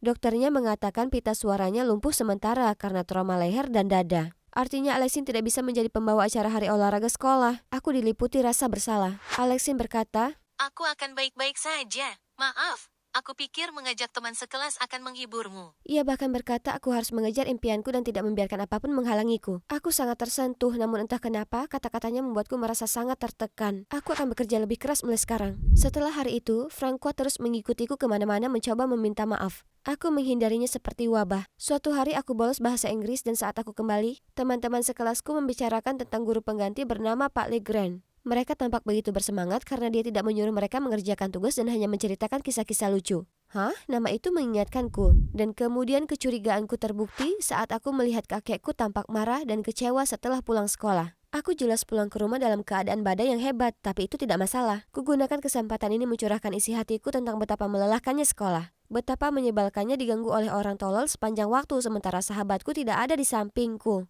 Anehnya, kakek mendengarkan dengan penuh perhatian, lalu berkata bahwa dia akan mengurusnya. Beberapa hari kemudian dia mengungkapkan bahwa caranya menanganinya membuatku menjadi guru les si tolol itu. Ide terburuk yang pernah ada. Meskipun Pop-Pop menjamin badut itu akan bekerja denganku, aku tetap ingin mencium atlet itu dengan pukulan ke atas. Aku ke Alexin berpikir dia akan membantuku. Tanpa diduga, Alexin juga menyuruhku untuk memberinya kesempatan. Lalu aku mungkin melihat sisi baiknya juga. Tepat pada saat itu, si idiot itu muncul dengan Nintendo Switch. Sungguh tidak dewasa, itu isyarat bagiku untuk pergi. Setelah pelajaran pertama, aku menyadari metode pengajaran biasa apapun tidak akan pernah bisa menarik perhatian si bodoh ini. Tapi aku tidak bisa nyerah gitu aja. Orang tuaku mengajari tidak ada siswa yang buruk. Baiklah, aku akan temukan cara yang tepat untuknya belajar. Jadi, aku menunjukkan kepadanya video YouTube tentang biologi agar dia tetap fokus, mengajarinya lagu tabel periodik, dan bicara sejarah dunia dengan bahasanya. Pada tahun 1914, setelah Archduke Austria meninggal, Austria-Hungaria menyatakan perang terhadap Serbia. Dan Rusia seperti, jangan banyak bicara, kami akan menangkapmu. Kemudian Jerman ingin menjadi karakter utama dan mengobarkan perang ketika tidak ada yang memintanya. Jadi, maksudmu Perang Dunia Pertama dimulai terutama karena Kekaisaran Jerman ditekan untuk menjadi yang terbaik? Ya, saudaraku. Setelah beberapa waktu, nilai Francois naik dari D dan F menjadi C dan B. Sementara aku tidak perlu lagi belajar keras seperti sebelumnya karena mempersiapkan pelajaran untuknya membantuku mengingat semuanya secara alami. Belajar tiba-tiba tidak begitu sulit lagi, dan mungkin Alex benar, orang ini ternyata tidak seburuk itu. Suatu sore, Francois berbagi kabar baik. Hei, lomba lariku lancar. Terima kasih membantuku memperbaiki nilaiku. Kalau tidak, aku didiskualifikasi. Ayo kita rayakan. Selamat, kita tidak bisa merayakannya tanpa Alexin. Kudengar dia baru saja kembali dari rumah sakit. Ayo ke tempatnya dan bersenang-senang, tapi jangan berlebihan. Francois dengan semangat bicara tentang prestasinya yang hebat, sementara aku memberitahu Alexin bahwa kami sudah akur. Namun Alexin tampak tidak bersemangat. Kemudian dia dengan dingin meminta kami untuk pergi. Kami berdua sangat bingung. Aku bertanya kepada Ibu Alexin dan mengetahui bahwa sebagian besar lukanya telah sembuh kecuali pita suaranya. Dia sedang menjalani perawatan, tapi dokternya tidak yakin berapa lama waktu yang dibutuhkan untuk bisa berbicara lagi. Gadis malang. Tiba-tiba Alexin keluar untuk meletakkan selembar kertas di tanganku lalu melarikan diri. Dalam perjalanan pulang aku membaca, "Ini semua salahmu. Jika kamu tidak lari, semua ini tidak akan terjadi. Aku lebih baik tertabrak mobil, itu hanya akan membuat lenganku patah. Kamulah yang membunuh impianku." Itukah perasaan Alexin yang sebenarnya? Kata-katanya sangat menyakitkan. Ketika Alexin kembali ke atas, dia tidak berbicara dengan siapapun dan tentu saja menghindariku dan Francois. Suatu kali saat istirahat, Budupon datang menemuiku dan memuji pencapaian pribadiku. Dia berkata jika aku mempertahankan nilaiku, aku akan berhasil meraihnya. Itu berarti esaiku tidak sepenting seperti yang aku kira, bukan? Francois sangat senang untukku, namun aku melihat Alexin melotot dari sudut mataku dan langsung memberi isyarat kepada Francois untuk tidak terlalu senang. Saat makan siang dia bertanya apa aku kesal karena Alexin. Tidak juga, dia akan lebih bersemangat setelah sembuh. Jadi, kenapa dia berwajah murung? Bukankah Budupon bilang kamu memiliki masa depan yang cerah? Aku tidak yakin lagi. Aku membuat diriku terlihat seperti seseorang yang benar-benar berkomitmen pada biologi laut dalam esaiku. Namun jauh di lubuk hati aku merasa seperti berbohong. Aku bahkan tidak bisa mendekati air setelah jatuh menembus es sekali itu. Tiba-tiba aku merasa tenggorokanku tertutup dan mataku berair. Aku secara naluriah berdiri pergi tanpa mengucapkan sepatah kata pun. Aku ingin membicarakan hal ini dengan ibuku segera setelah aku tiba di rumah. Namun aku tiba di tengah-tengah percakapannya dengan Ibu Alexin. Ia memberi kami kabar baik. Terapi suara berhasil dan Alexin kini dapat bicara. Itu luar biasa. Ibu Alexin berkata ia menungguku di taman, jadi aku langsung pergi ke sana. Di taman, aku melihat Alexin berdiri di tepi kolam. Syukurlah kamu bisa bicara lagi. Aku selalu tahu kamu akan pulih demi mimpimu. Mimpiku? Sudah berubah jadi abu. Lalu Alexin memberitahuku bahwa meskipun dia bisa bicara lagi, suaranya yang lembut tidak bisa kembali. Oh tidak, aku mati rasa di dalam hati dan berusaha sekuat tenaga untuk menghiburnya. Aku masih percaya dia bisa mengatasi ini dan mendapatkan kembali suaranya seperti dia mengatasi gagapnya. Gampang bagimu untuk mengatakannya. Apa kamu tahu bagaimana rasanya ada setan di tenggorokanmu? Aku bahkan tidak mengenali diriku sendiri lagi. Tidak, kamu masih bisa. Bagaimana denganmu? Bisakah kamu mengatasi rasa takutmu untuk meraih mimpimu? Ayo sekarang, lakukan. Dengan setiap baris, Alexin melangkah maju, mendorongku lebih dekat ke tepi hingga hanya ada beberapa inci antara aku dan air. Teruskan, ini demi mimpimu. Apa yang kamu takutkan? Alexin melangkah satu langkah lagi dan aku jatuh ke dalam kolam. Trauma menguasai diriku. Aku panik, mengira ini sudah berakhir. Lalu, seseorang menarikku keluar. Francois! Kau gila, dia bisa saja mati. Alexin berlari sambil menangis. Jangan membentaknya, aku seharusnya tidak mengorek lukanya. Lagi pula ini seharusnya jadi latihan saat aku menjadi ahli biologi laut. Serius? Apa kau hanya menakut-nakuti dirimu sendiri? Keluargaku berharap banyak padaku. Jika aku menyerah pada mimpiku karena kecelakaan kecil saat aku berusia 13 tahun, aku hanya bisa menyalahkan diriku sendiri. Mimpikan ini, mimpikan itu. Kau yakin itu yang benar-benar ingin kau lakukan? Bukan mimpi gadis usia 6 tahun? Kata-kata Francois membuatku terbangun. Memang benar. Aku tidak lagi menikmati belajar seperti saat aku belajar dengan papap. Setiap usaha yang aku lakukan baru-baru ini hanya untuk mimpi yang tidak masuk akal yang bahkan aku tidak yakin apakah aku menginginkannya lagi. Aku tidak ingin mengecewakan orang tuaku, tapi aku tidak bisa terus berjuang seperti ini selama sisa hidupku. Tapi aku telah berpegang teguh pada mimpi ini begitu lama dan bekerja keras untuk itu. Apa yang harus aku lakukan jika aku menyerah? Kamu akan temukan jawabannya, lakukan perlahan. Aku dulu main sepak bola dan yakin aku akan menjadi pemain hebat. Kemudian satu titik aku sadar itu bukan yang aku sukai, jadi aku berhenti. Dan setelah coba banyak hal yang berbeda, aku jatuh cinta dengan trek. Perubahan bukanlah akhir dunia. Aku tidak percaya butuh waktu selama ini untuk sadar terlalu dini bagiku untuk berkomitmen. Tapi bagaimana jika aku tidak pernah menemukan tujuan akhir hidupku?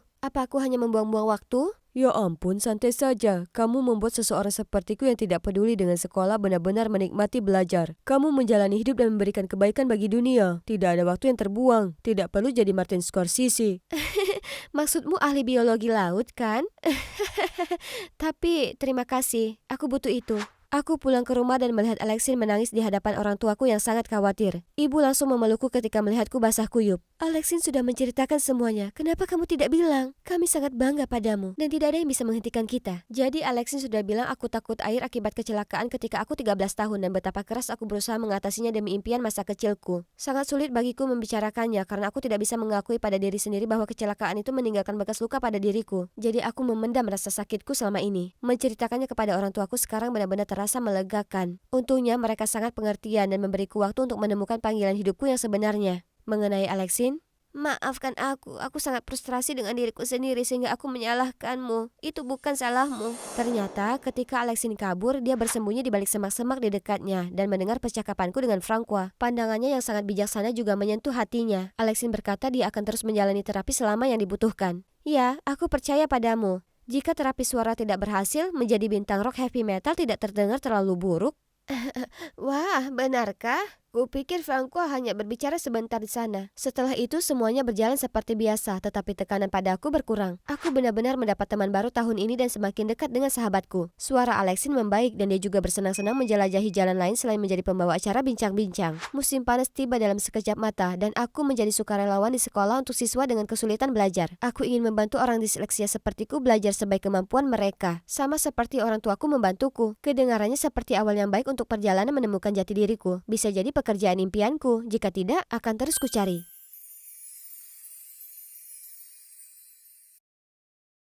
Tapi aku menyukaimu, kamu tahu itu.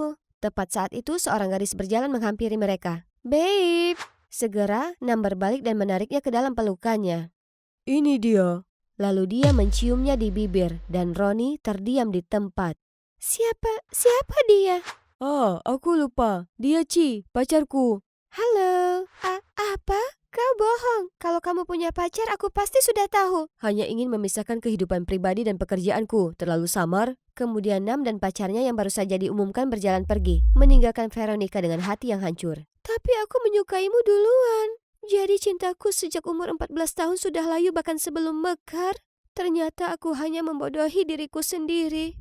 Malam itu, Veronica tidak bisa tidur nyenyak. Terlalu menyakitkan baginya untuk menghadapi kenyataan. Tapi dia tidak bisa menahan diri untuk tidak datang ke Hotel Nam keesokan harinya. Namun ia tidak menyangka bahwa sejak hari itu Chi ada di mana-mana di hotel dan benar-benar menempel pada Nam. Oh Bei, duduklah di sini. Kamu sudah cukup banyak berkeliaran di mimpiku. Kakimu bisa terluka. Jadi kamu duduk di sini juga? Aku takut aku kekurangan vitamin D. Karena aku jauh darimu, satu-satunya sinar matahari untukku sepanjang malam. Dan hal itu hanya membuat Veronica dipenuhi rasa frustrasi. Dan juga kecurigaan. Aku bangun pagi sekali untuk memasak untukmu. Kekasihku membutuhkan makanan yang paling organik dan segar di dunia ini. Tapi dia alergi kacang. Ups, benarkah begitu? Kamu alergi keju kan? Ini Ci, tidak ada bunyi akhiran. Hihi. Terserahlah, pacar macam apa kamu yang tidak tahu alergi pacarmu? Benar-benar sembrono, wajahnya pasti akan bengkak seperti tupai yang makan itu. Pasti ada sesuatu yang tidak beres di antara mereka. Hei, bagaimana kalian bisa bertemu? Kami bertemu di Dalat. Benar, dalam perjalanan bisnis, Kamis 21 September tahun lalu. Tidak perlu sedetail itu, bukan? Keesokan harinya, Hotel Nam mengadakan pesta kecil-kecilan untuk para staf. Sangat menyenangkan, tetapi melihat pasangan yang sedang bermesraan itu hanya membuat Veronica merasa tidak nyaman. Jadi dia pergi untuk mencari udara segar dan saat kembali ke aula utama, Veronica mendengar Chi sedang berbicara di telepon dengan seseorang. Aku dapat yang kau inginkan, Bei. Kau benar, orang ini Nam tidak punya apa-apa selain menjadi kaya. Apa? Jadi dia hanya memanfaatkan Nam untuk mendapatkan uang? Dasar ular. Veronica hendak melompat untuk menghadapinya, tapi dia sudah pergi.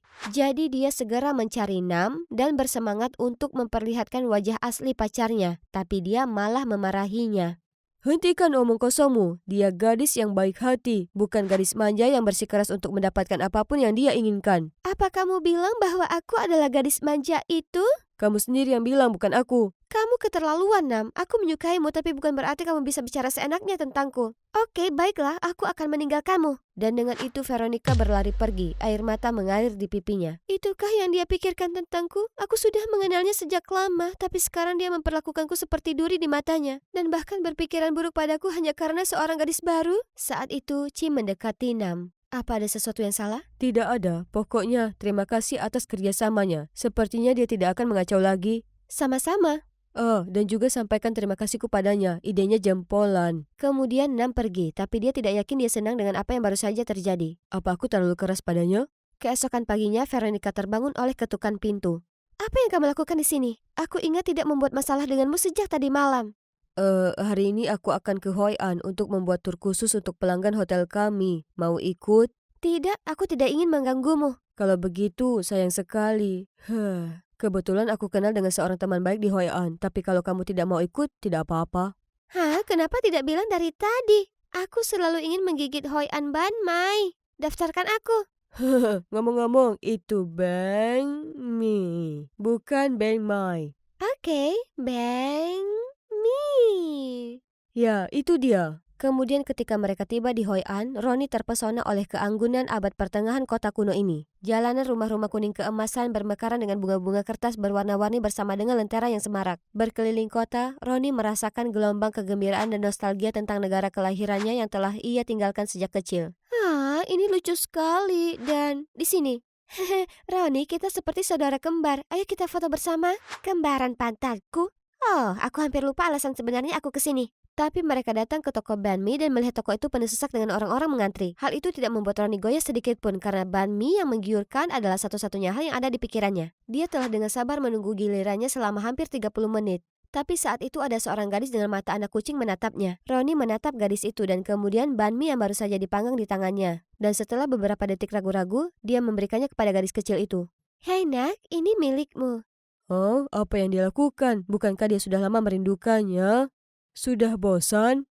Aku hanya tidak ingin anak-anak itu menunggu di bawah teriknya panas ini. Oke, tunggu saja di bawah pohon itu. Kuambilkan yang lain. Kamu mau? Tidak, aku sudah cukup makan.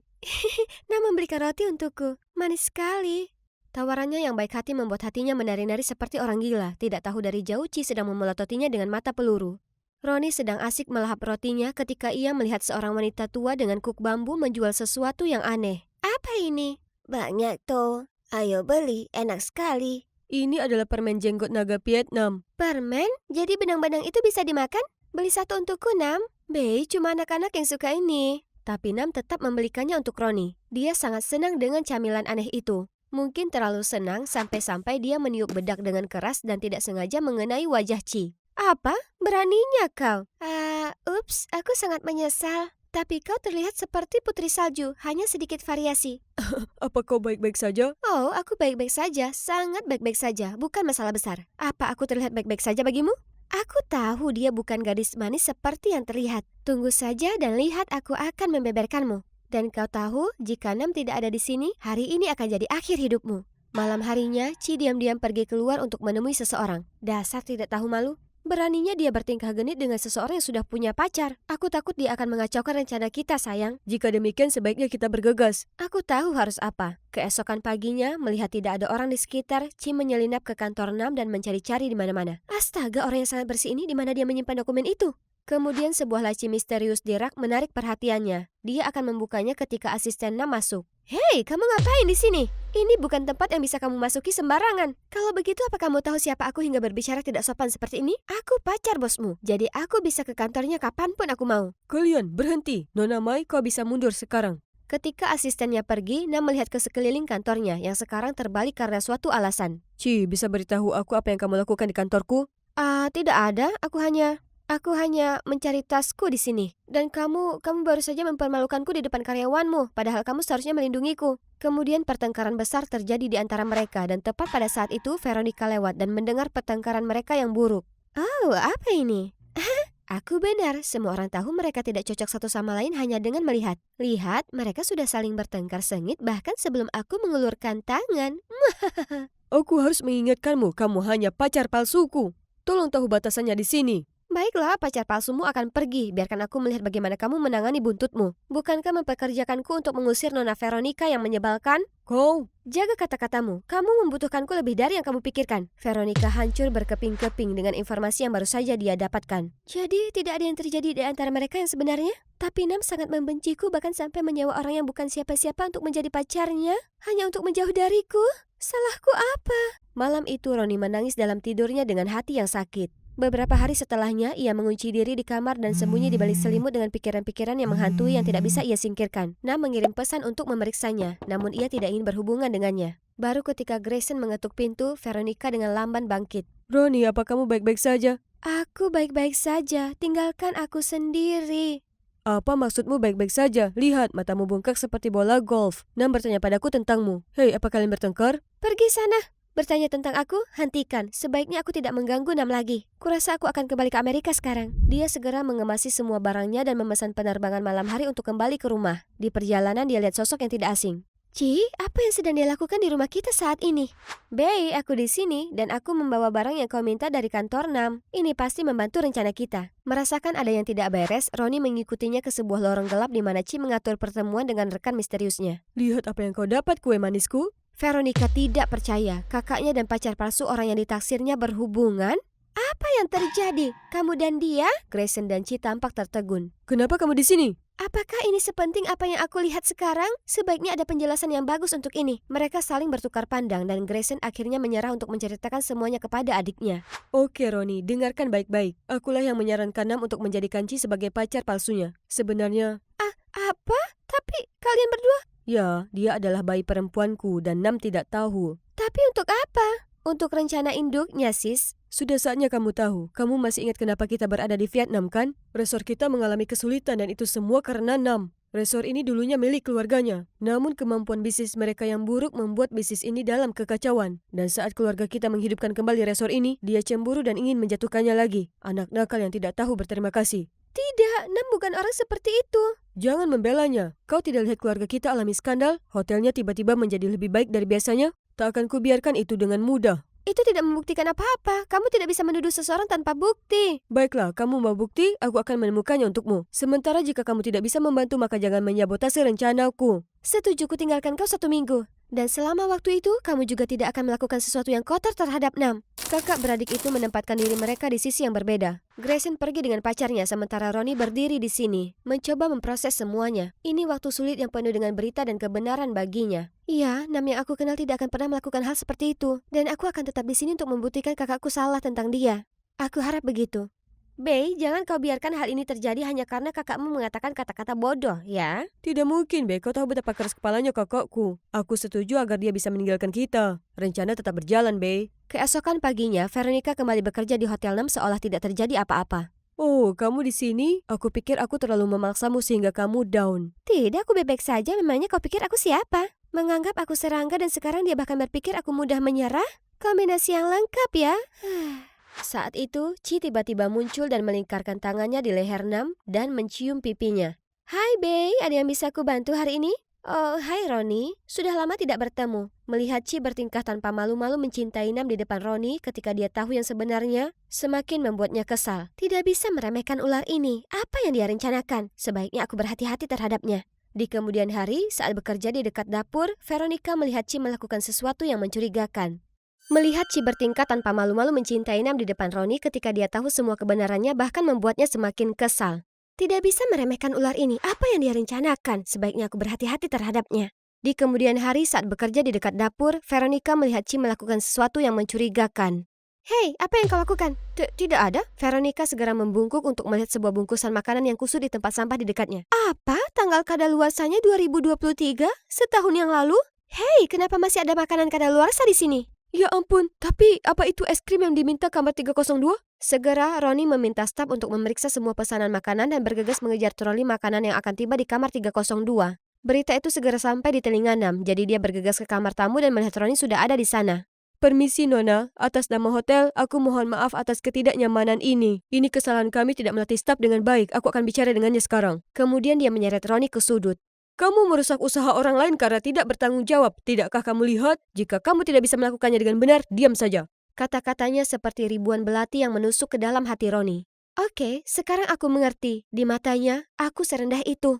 Tiba-tiba, sang tamu menghampiri mereka. Maaf, aku tahu kamu sedang memarahi stafmu dan bukan urusanku untuk ikut campur. Tapi gadis ini bukan yang mengantar makanan tadi. Dia ke sini dan dengan tulus meminta maaf atas apa yang tidak dia lakukan. Dan itu sangat aku hargai. Harusnya kau beri dia penghargaan. Mendengar itu, Roni tidak bisa menahan air mata dan pergi. Roni, Veronica.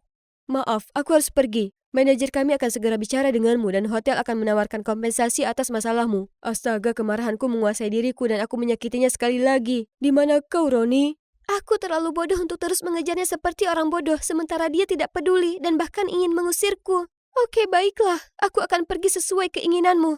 Dalam pandangan yang kabur karena mata yang berkaca-kaca, Roni melihat wajah menyeringai Chi. Orang yang berada di balik semua ini. Jika bukan karena saudara laki-lakiku dan dua keluargaku, aku pasti sudah mengeksposmu, dasar ular. Malam itu, Roni tidak ingin bertemu dengan Nam di hotel, jadi dia berlari ke sungai Hoai untuk menghirup udara segar. Dan di depan matanya adalah Hoi Ain dengan pesona yang berbeda. Pada malam hari ketika gelap menyelimuti segalanya, lentera warna-warni menyala, membentangkan cahaya gemerlap di setiap sudut kota kuno itu. Tapi pemandangan indah itu tidak membuatnya lebih bahagia. Dia dengan murung menyeret kakinya di trotoar ketika dia melihat seorang wanita tua duduk di tepi sungai menjual lentera terapung. Dan tangannya gemetar ketika dia mencoba menyalakannya. Biarkan aku membantumu, oke? Kemudian dia duduk dan membantunya menyalakan lilin dan mengantarkan lampion kepada pembeli. Melihat wajah mereka berseri-seri dengan kelap-kelip cahaya lilin membuat Roni tanpa sadar tersenyum. Seolah-olah semua orang meniupkan impian mereka dalam lampion dan membuat sungai memberikan sayap pada keinginan untuk terbang tinggi dan jauh. Roni tenggelam dalam pikirannya sendiri ketika dia tidak sengaja membakar dirinya sendiri. Kau baik-baik saja? Apa? Roni, dengarkan. Aku datang untuk minta maaf padamu atas kesalahpahaman sore ini. Seharusnya aku mendengarkanmu lebih dulu. Biar ku bantu kau, jangan cemberut seperti itu. Atau kamu akan menjadi wanita tua yang keriput. Hei, halo, salam kenal Veronica. Baiklah, biar aku ajak kau berkeliling. Kita hanya punya waktu besok di sini sebelum kembali ke Danang. Nanti nyesal kalau tidak ikut. Ayo, aku mohon, oke? Veronica masih dalam suasana hati yang tidak enak, tapi tanpa sadar mengulurkan tangannya. Mereka mengucapkan selamat tinggal pada wanita tua itu dan berjalan berdampingan di sepanjang sungai Hoai. Mereka tetap diam hingga... Apa kamu akan mengabaikanku selamanya? Kau pikir aku gadis yang menyebalkan, kan? Hah, kenapa nanya seperti itu? Tidak, mungkin. Lalu kenapa kau harus menyewa pacar palsu hanya untuk menghindariku? Apa? Dia tahu itu? Tapi bagaimana? Aku minta maaf. Itu adalah alasan awalnya, tapi ternyata aku salah tentangmu. Hatimu baik dan tidak pantas mendapatkan semua itu. Mungkin ini sudah terlambat, tapi sekali lagi maafkan aku. Seharusnya aku memikirkannya. Kenapa berpikir seperti itu tentangku? Ini seperti beberapa tahun lalu. Kau tiba-tiba membanting pintu di depanku tanpa sepatah kata pun dan sekarang berubah menjadi acuh tak acuh dan membenciku. Kenapa, Nam? Sesuatu terjadi dan aku akan memberitahumu jika waktunya sudah tepat. Tolong percayalah, aku tidak pernah membencimu dan tidak akan pernah. Tolong beritahu aku apa yang harus aku lakukan agar kau memaafkanku. Aku tidak tahu, tapi mungkin... pedal. Atau di sini mereka bilang dapit, kan? Iya, aku ingin coba dapit. Tapi kita belum selesai. Baiklah, baiklah. Keesokan harinya Nam mengajak Roni mengayuh sepeda seperti yang dijanjikan. Oke, dap berarti bersepeda, fit berarti bebek. Tapi tunggu, ini jelas-jelas angsa. Kenapa? Aku juga tidak tahu. Bahasa Vietnam itu rumit. Setelah dapat tiket, mereka berdua menunggu naik ke atas kapal. Dan Veronica tidak bisa menyembunyikan kegembiraannya. Oke, hati-hati. Ini bisa dibalik. Aku bukan anak kecil. Kemudian Roni dengan semangat melompat ke perahu, menyebabkan perahu itu bergoyang ke satu sisi ke sisi lain. Dan perahu itu semakin bergoyang karena dia sangat panik. Aku belum nonton Stranger Things musim kelima. Aku tidak boleh mati sekarang. Nam, selamatkan aku. Aku sudah bilang apa? Sekarang pegang tanganku. Roni perlahan mengulurkan tangannya. Lalu Nam dengan lembut menariknya ke dalam pelukannya dan membantunya duduk. Kau baik-baik saja sekarang? Tidak, aku tidak baik-baik saja. Sama sekali. Hei, bukankah kau bilang kau ingin bermain pedal? Ini dia. Itu benar. Kemudian mereka meninggalkan dermaga dan mulai mengayuh lebih jauh. Roni pada awalnya mengalami kesulitan dalam mengemudikan perahu. Tapi dengan bantuan Nam, dia benar-benar menikmati permainan ini. Ini seperti mengendarai sepeda. Gampang. Iya, ini seperti latihan, bukan? Kalau begitu olahragalah lebih banyak. Dan dengan itu, mereka pun saling berpacu dengan antusias dan pergi ke tengah danau tanpa mereka sadari. Hei, kenapa tiba-tiba berhenti? Aku merasa kakiku akan segera meninggalkanku. Kemudian tiba-tiba, hujan mulai turun dan perahu mulai oleng. Mereka melihat sekeliling dan mendapati perahu-perahu lain sudah kembali ke dermaga, meninggalkan perahu mereka sendirian di sini. Ya Tuhan, kita harus mengayuh dengan cepat ke dermaga sekarang. Hei, bersama-sama. 1, 2, 1, 2. Namun angin kencang membuat perahu semakin goyah. Tunggu saja di sini sampai hujan reda. Apa? Aku tidak bisa hanya menunggu di sini. Apa ada orang? Tolong, tolong. Namun upaya Roni jelas sia-sia karena hanya mengundang lebih banyak orang di pantai untuk memotret dan merekamnya. Setelah beberapa saat, semuanya hening sebelum Nam memecah keheningan. Apa kamu masih ingat hari itu saat di SMA? Kita menyelinap keluar untuk beli rasa baru bubble tea favorit kita. Saat itu hujan deras sama seperti hari ini. Kamu masih ingat itu? Benar, hari itu kita basah kuyup seperti tikus karena dikejar anjing dan akhirnya kita menjatuhkan bubble tea di jalan. Dan kita bahkan dimarahi guru.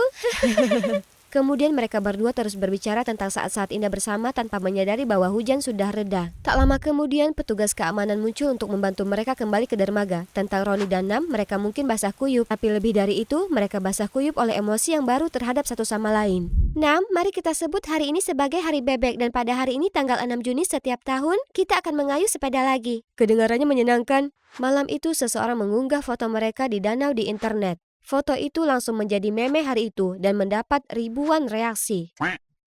Komentar-komentar itu lucu sekali. Nam, kamu baca? Tapi tidak selucu wajahmu. Kemudian setiap malam setelahnya mereka terus berkirim pesan dan selalu Fajar menyingsing saat mereka akhirnya mengucapkan selamat malam. Apakah terlalu dini untuk memikirkan nama anak pertama kita?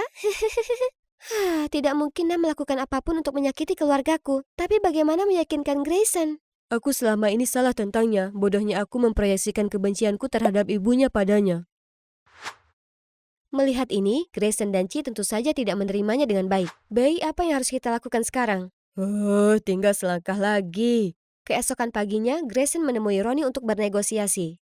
Adikku, rencana kita butuh bantuan kecilmu untuk dimulai.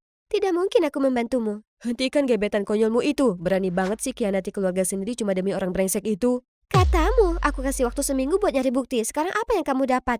Tak ada apa-apa, selain trik-trik kotor yang kamu lakukan ke Nam. Begini saja, aku keluar. Grayson, sekarang gimana? Kita nggak butuh dia, aku punya rencana lain. Beberapa hari kemudian, hotel tempat Nam menginap tiba-tiba padam lagi di malam hari. Tapi itu bukan hal yang di luar dugaannya. Telepon teknisi untuk cek jaringan listrik sekarang. Hei kamu bos di sini kan? Ya Bu, maaf atas ketidaknyamanannya. Mungkin cuma masalah teknis kecil. Silakan kembali ke kamar. Listriknya akan nyala lagi. Sabar? Gimana aku bisa sabar kalau stafmu sudah meninggalkanku? Apa Bu? Semuanya jadi gelap gulita dan aku sedang mencari resepsionis. Ini dia, kenapa matiin listrik tanpa pemberitahuan, ha? Tolong bawakan aku kipas atau apalah. Aku berkeringat banyak sekali. Kamu berkeringat bukan karena kepanasan, tapi kamu kelebihan berat badan, Nona. Kamu bilang apa? Kamu tuli, aku bilang kamu gemuk, Nona. Jadi begini caramu melatih stafmu? Saat itu semakin banyak pelanggan yang datang untuk menghadapi Nam. Hei, ada staf yang menyelinap ke kamarku dan bilang mau memperbaiki kabel listrik, tapi dompetku dicuri. Aku juga, laptopku juga dicuri saat lampu padam. Hotel apa? Ini penipuan, teman-teman. Nam berusaha menenangkan para tamu, tapi mereka tampaknya tidak ingin mendengar penjelasan apapun. Mereka malah meminta untuk mengembalikan kamar dan menuntut ganti rugi. Bagaimana? Bagaimana ini bisa terjadi? Tanpa ia sadari, dalang itu sudah menyelinap di antara kerumunan untuk melarikan diri. Cukup, sekarang mari kita lihat bagaimana si brengsek itu menangani ini. Nam mencoba melacak staf itu, tapi ia tidak terlihat dimanapun. Hotel itu dilanda kekacauan. Pesanan hanya datang sedikit dan reputasinya benar-benar hancur. Ronnie tidak tahan melihat itu. Sudah pasti Grayson yang berada di balik semua ini. Ia saudaraku, tapi kali ini ia salah. Bahkan jika memang benar Nam ingin mencelakai villa keluarga kita, masih banyak cara lain untuk menghadapinya. Dan dia bersungguh-sungguh, dia datang langsung untuk menemui Grayson. Kau, benar? Apa yang kau bicarakan? Jangan berpura-pura tidak bersalah. Kaulah yang mengatur insiden Hotel Nam. Ya, memang aku. Jadi kenapa? Bocah kecil ini tidak punya keterampilan dalam menjalankan bisnis. Aku hanya membantunya menyadarinya lebih cepat. Kau harus mengakui ini dan mengembalikan reputasi ke Hotel Nam. Hah? Apa kau sedang bermimpi, adikku? Oh tidak kakakku, aku minta maaf untuk memberitahumu bahwa sebenarnya aku sudah merekam pembicaraan kita. Jika kau tidak punya nyali untuk mengakuinya, biarkan adikmu yang melakukannya. Hei, aku tidak tahu apa-apa tentang ini. Jangan menyeretku ke dalam ini. Dah. Kenapa kau melakukan ini? Aku ini adikmu. Itulah sebabnya aku ingin kau mengerti. Kita tidak bisa membalas dendam dengan balas dendam. Ya Tuhan, apa si brengsek itu telah menyihirmu atau apa? Kenapa sekarang kau masih percaya padanya? Dialah yang membuat villa kita jatuh. Lalu Nam tiba-tiba menerobos masuk. Siapa yang bilang aku menyakiti keluargamu? Itu kau, kalau bukan kau siapa lagi? Bukankah kau yang melakukan ini untuk balas dendam? Terus bicara, kenapa berhenti? Membalas dendam untuk apa? Aku sudah menutup mata dan membiarkan ini berlalu dan sekarang kau ingin mengungkitnya? Oke, baiklah. Saat itulah Ronnie mengetahui semua kebenaran tentang ibunya yang berencana mengambil alih villa keluarga Nam untuk dimilikinya sendiri. Itu juga alasan kenapa hari itu dia dengan dingin meninggalkannya tanpa sepatah kata pun. Ibuku? Jadi ayahku juga terlibat dalam itu? Tidak, ayahmu sama sekali tidak menyadari hal itu. Tuan Andrew sangat baik hati membantu kami dengan sejumlah uang untuk memulai lagi. Dia sangat baik kepada kami, jadi aku tidak ingin membuat keributan. Dan kamu sudah tahu tentang ini selama ini tetapi masih berbicara tentang balas dendam? Tidakkah kamu lihat keluarga kita yang seharusnya disalahkan? Grayson, ini karma yang harus kita tanggung. Aku sangat kecewa denganmu dan ibu. Nam, aku minta maaf atas semua masalah yang telah ditimbulkan keluargaku kepadamu dan keluargamu. Akan kuatasi secepatnya. Kemudian Veronica meminta Grayson untuk mengakui rencananya di depan umum dan meminta maaf kepada Nam. Ini tidak mudah bagi Grayson, namun jauh di lubuk hatinya, aku tahu bahwa adikku bukanlah orang jahat. Berkat itu, Hotel Nam kembali beroperasi dengan lancar seperti sebelumnya. Setelah itu, Ronnie dan adiknya kembali ke Amerika Serikat dan mengatakan yang sebenarnya kepada ayah mereka. Apa? Kau melakukan ini di belakangku selama ini? Kita sudah seperti saudara. Ketika aku tidak punya apa-apa, dialah yang membantuku bangkit dan sekarang kau membalas kebaikannya dengan kejahatan? Nyonya Andrew bingung karena ini adalah pertama kalinya dia melihat suaminya semarah ini. Dia mengakui kesalahannya dan beberapa hari kemudian menyarankan mereka kembali ke Vietnam untuk meminta maaf kepada keluarga Nam. Dan tentu tidak percaya dengan apa yang baru saja dikatakan kepada mereka. Mereka terdiam. Beberapa saat kemudian, sejujurnya berita ini benar-benar aneh bagiku. Namun semuanya sudah berlalu sekarang, mari kita akhiri ini. Dan setelah semua itu, kedua saudara itu akhirnya menemukan diri mereka di pihak yang sama dalam masalah ini. Aku ingin memberitahumu sebelumnya, tapi baru sekarang aku punya keberanian. Tapi terima kasih Ronnie, kamu mungkin tidak akan percaya jika bukan kamu dan rekaman itu. Aku mungkin tidak akan bisa bangun dari mimpi buruk balas dendam dan kemudian mengakui kesalahanku. Aku bodoh karena membiarkan kebencian dan kecemburuan mengaburkan penilaianku dan bertindak konyol. Tapi berkat kebesaran hati Nam dan kebenaranmu, aku belajar dari kesalahanku. Dan hey, dia mungkin saudara ipar yang baik, Kak. Bagaimana itu bisa terjadi ketika keluarga kami dan aku sendiri menyebabkan terlalu banyak masalah bagi keluarganya dan dirinya? 2 tahun kemudian, sekarang Veronica bekerja untuk bisnis keluarganya sebagai asisten Grayson. Suatu hari, ketika kembali ke rumah setelah hari kerja yang melelahkan, dia mendapat pesan dari nomor asing. Apa ini? Ini menyeramkan. Ngomong-ngomong, hari ini tanggal 6 Juni, jadi apa? Ya ampun, ya. Veronica bergegas keluar untuk melihat Nam sudah ada di sana, memegang buket besar. Siap? Siap. Kenapa kau tiba-tiba? Tidak. Apa yang membuatmu begitu lama? Oh, maafkan aku Putri, sulit untuk menemukan perahu kayu. David yang sebenarnya di Amerika.